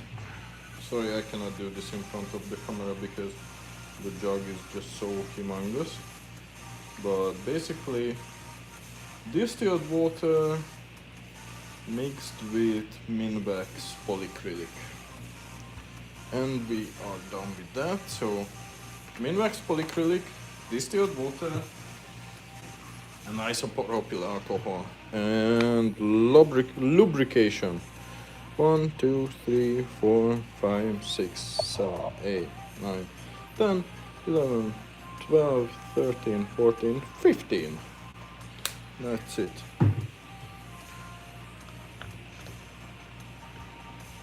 I learned on my own, and I've been doing this for quite a while. I know it's hard to tell since when I've been making this. Like, okay, I made baits a decade ago as well, but I wouldn't necessarily brag about those. Oh, seriously, like 4 or 5 years ago? Something like that. It's just, a really good outlet. Painting is fun, and especially this part. Like, you will see. Oh, I have the perfect color, you guys. Completely forgot about that. Oh, but luckily, when I was in Walmart, I found black flesh. So this almost looks brownish.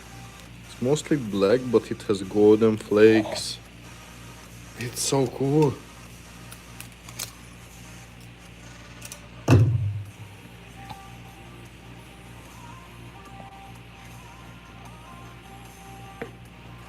Yeah, you see? Looks black, and it's not black.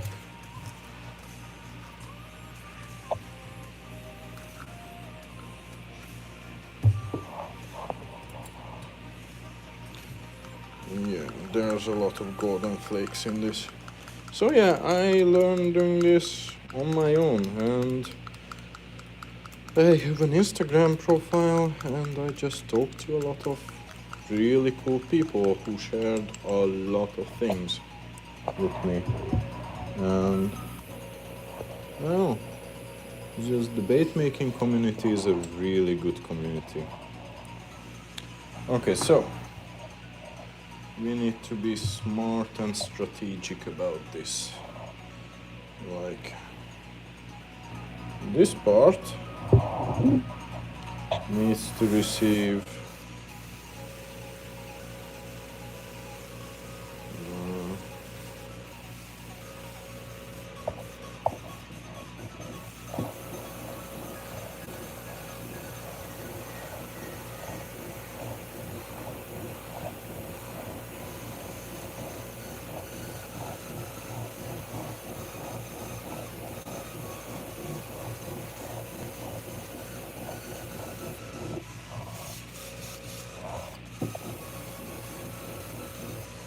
one oval.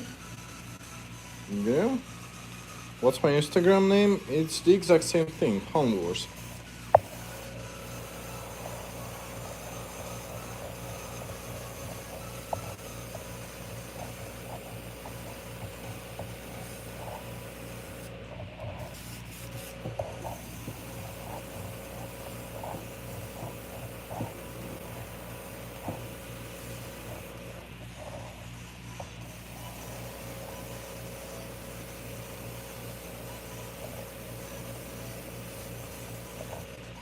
Okay.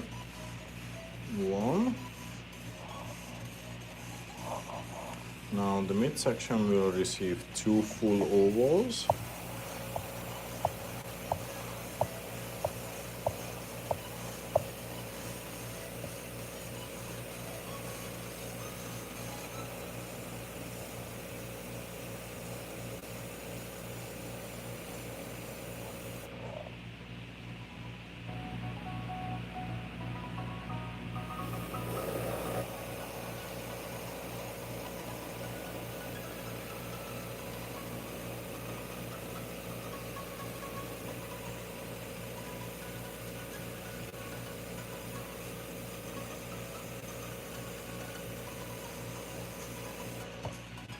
Okay.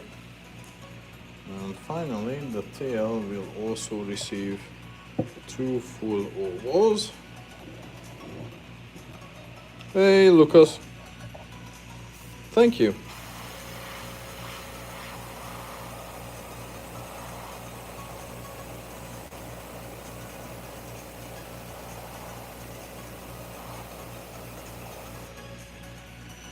Thanks on the water. Appreciate it, mate.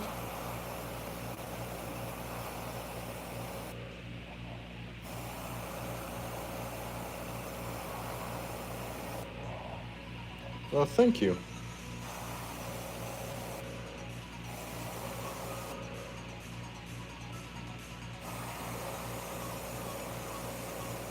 So, on the water. I have a full video for beginner airbrushers or beginner bait makers.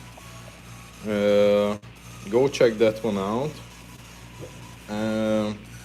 It has every information, but I'm happy to answer everything here as well, so let's talk about this.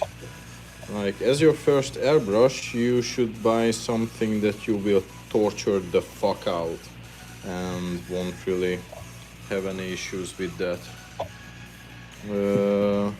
What am I doing? I'm doing a brook trout.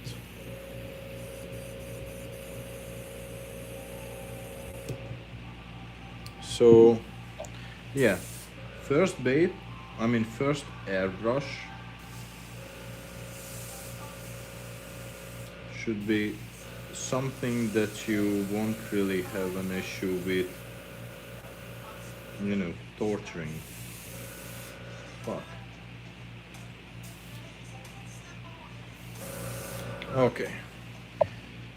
Now, for that, I would suggest using or buying the Master Airbrush series.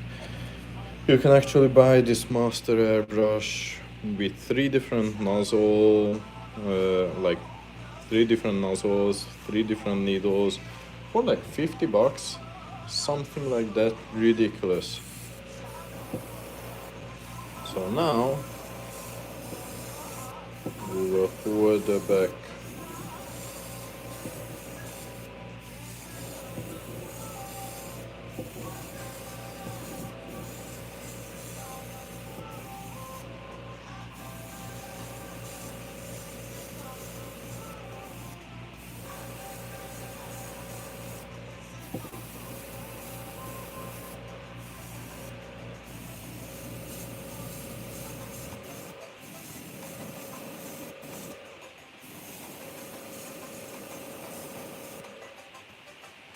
So yeah.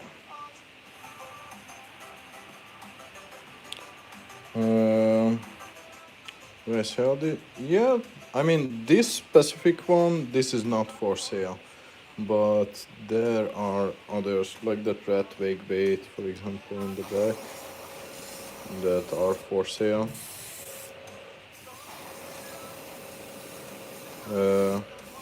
You can find us at pawnlures.com.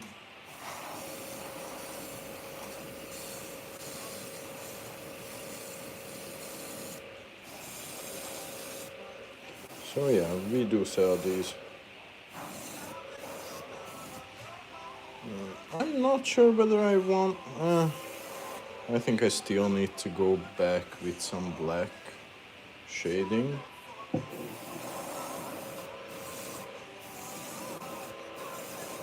I'm not sure.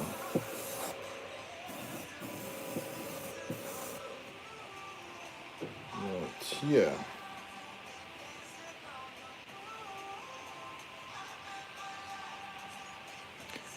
Yeah, lead pot, that that's something where you cannot really skimp out on the cost. That will cost you $100 plus minus 20.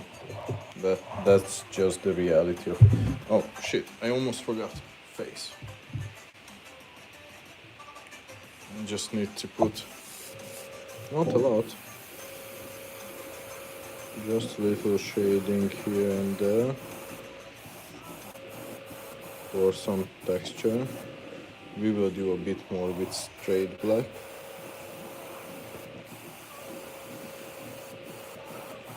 Because that's like our last color. I'm just not sure whether it's a bit too... Yeah, I think the belly is just a bit too muted. We will go back to the belly and really punch it up.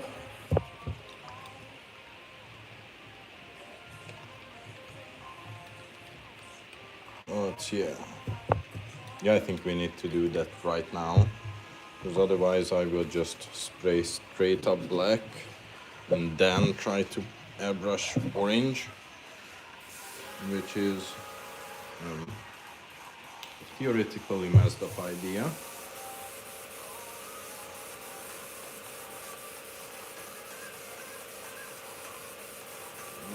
Okay, so let's just, we haven't cleaned the nozzle in such a long time.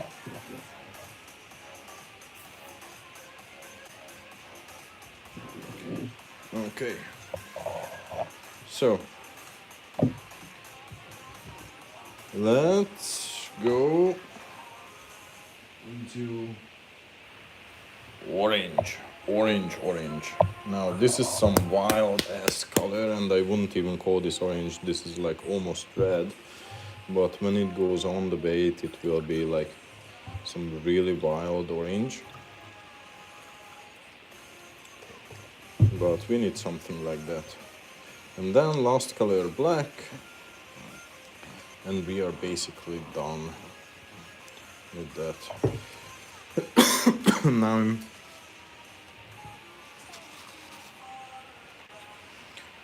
Lucas, I'm doing... Man, this is the kindest bullying. I'm making a brook trout. A brook trout swim bait. Okay. Where did we... Okay, orange. We just need to punch it up. Just a tiny bit. Because otherwise the bait is like so muted. What's the point of painting the bait if it just blends into the water? Am I right? Yes, I am.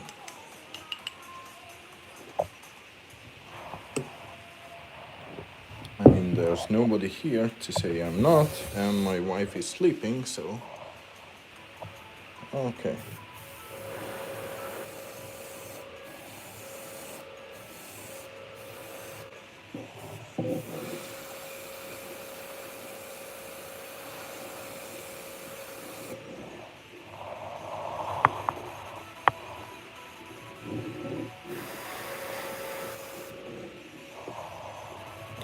This is a lot better in orange tones.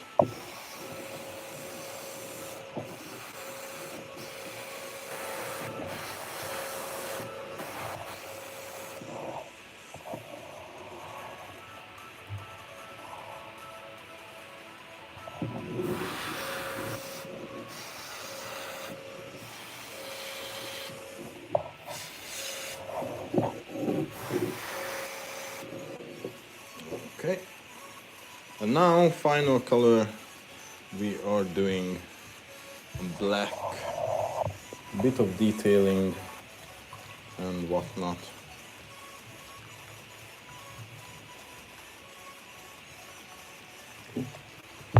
But yeah, fucking hell, I keep moving everything. Smash, thank you.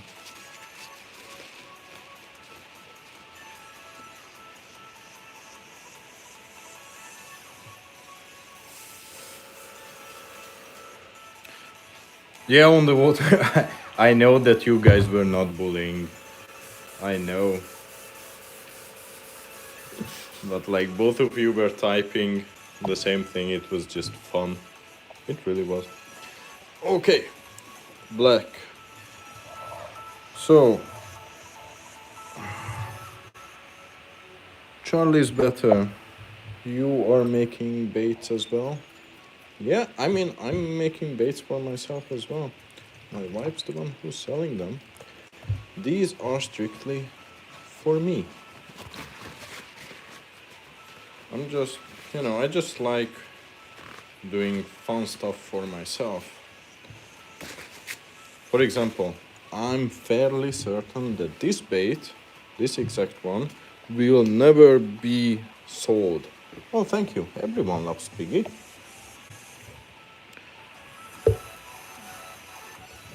So yeah, that I have a bet, or like not I, but if you go to hanlures.com, you can find the baits. But as I was saying, not this one, not this trout, because this trout is just such a pain in the ass to paint that I'm fairly certain that this will never be sold.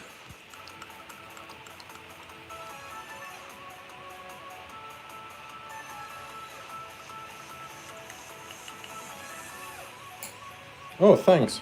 Yeah, the crappy bait, that definitely works. Is that a groundhog or a capybara? Well, this is field rat. And it gets a bit more black, just to make it look dirty. As dirty as possible. Because the name of this bait is field rat.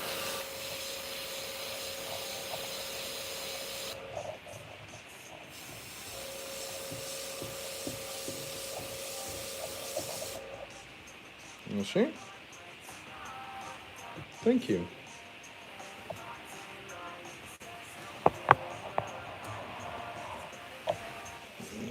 Just don't touch. Oh man. This bait is being a bitch.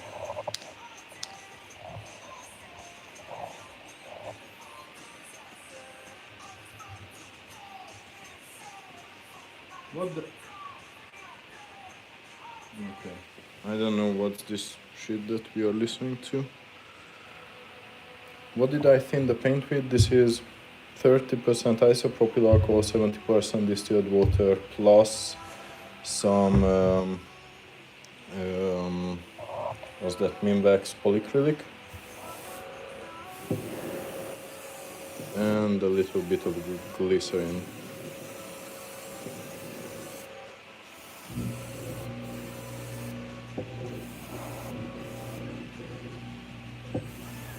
Okay, so now just a little bit of face detail here and there. This, again, the hard thing about this is that this needs to be structured.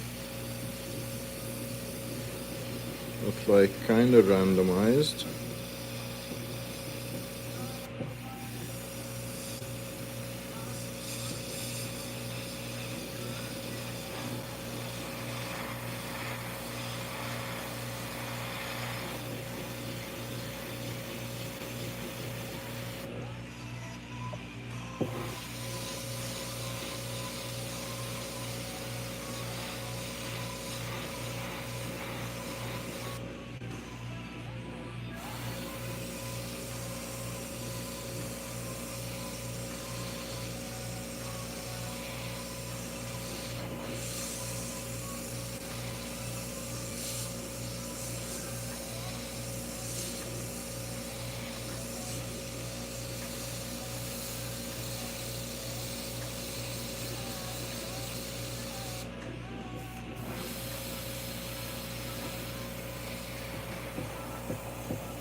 See, that's why baits like this take such a long time, because I even did the nose hole.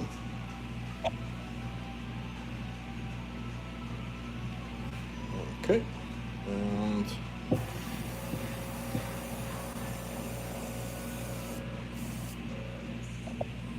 okay, we will come back to this one.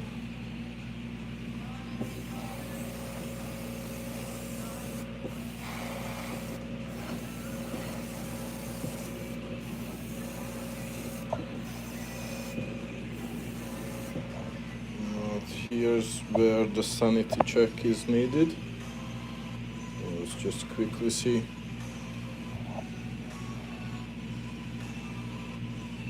Okay, roughly the same. That's good. Yes, sir, this is a Montana wild brook trout. There will be a reveal soon, like as in a couple of seconds.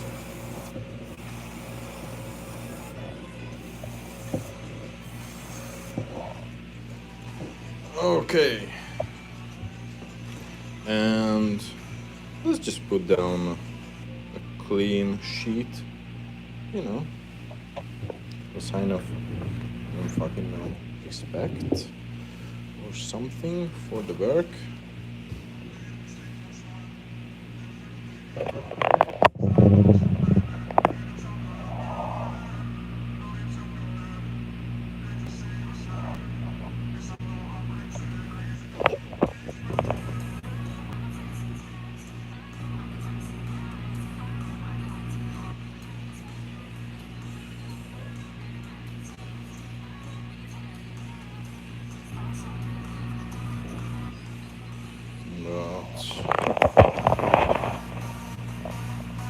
Please tell me, guys, if I managed to somewhat come close to this.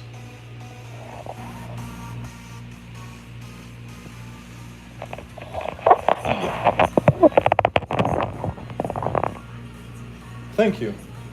Yeah, if you like brown trout, then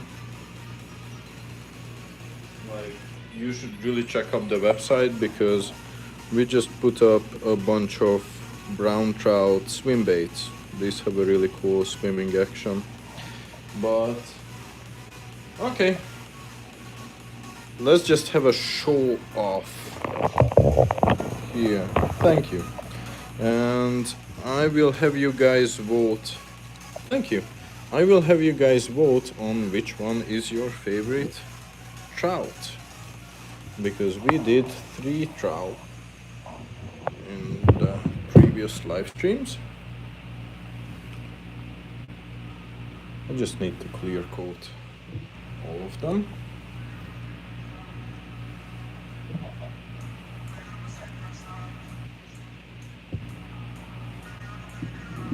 Because we have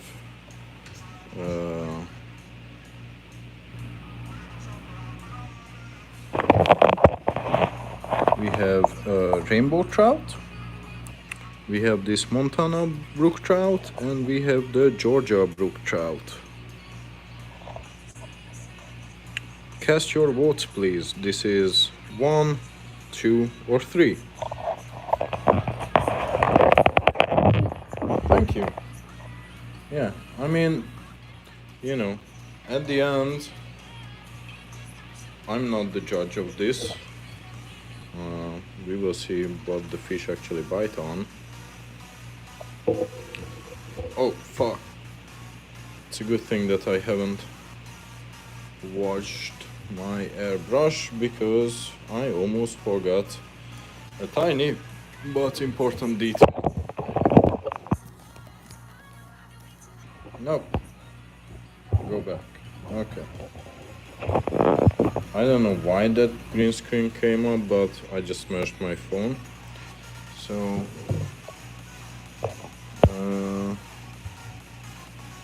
cutthroat trout. Yeah.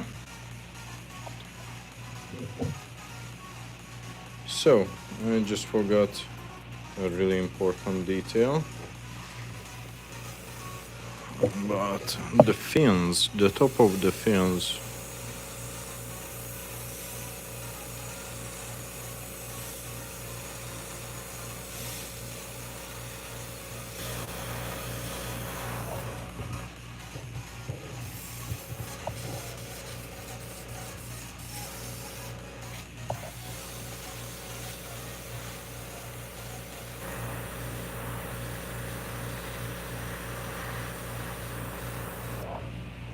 Okay, and now, just to avoid flake trout, yeah, I will do a bunch of different trout. That's for sure. I love painting trout.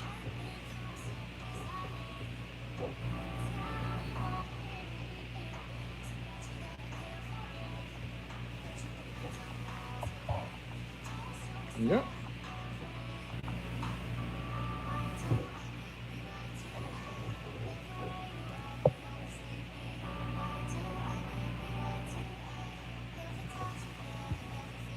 Yeah, that's an important thing. Yeah, man, just, keep sending me ideas. Okay, I almost put away the wrong bait.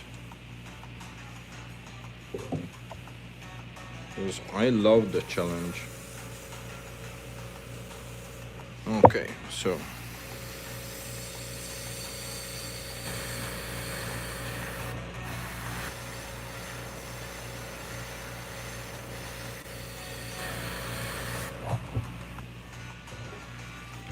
Let's just do these fins as well.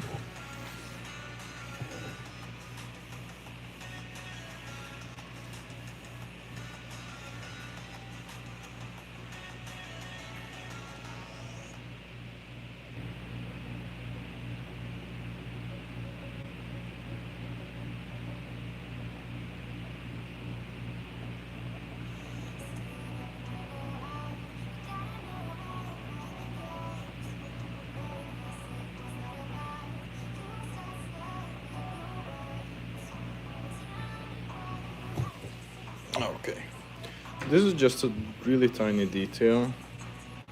What I like putting this on. Yeah, I know. I know about the tiger trout. Hey, RMP Customs. Thank you. Yeah, so this was our interpretation of the brook trout. Yeah, maybe I think tomorrow we will paint another trout, but in the future we will do a lot more classic musky baits. So, fuck. We did 2 shapeshifters today, these 3-piece wig bait, 1 giant field rat, and that one. Yeah, of course I know what a tarpon is. That would be a really fun challenge. No, I don't ice fish. I live in Georgia, so we don't have any ice, unfortunately. So yeah, that's all for today, guys, and I really am thankful that you guys stuck with me, and maybe see you guys tomorrow. At least I hope so. Okay. I want to make a tarpon with tiger musky carp. Yeah, that's a fun challenge. I actually have a muskie coming up. So, Honesty Brewer, thank you so much. Awesome. Then see you guys tomorrow. And don't forget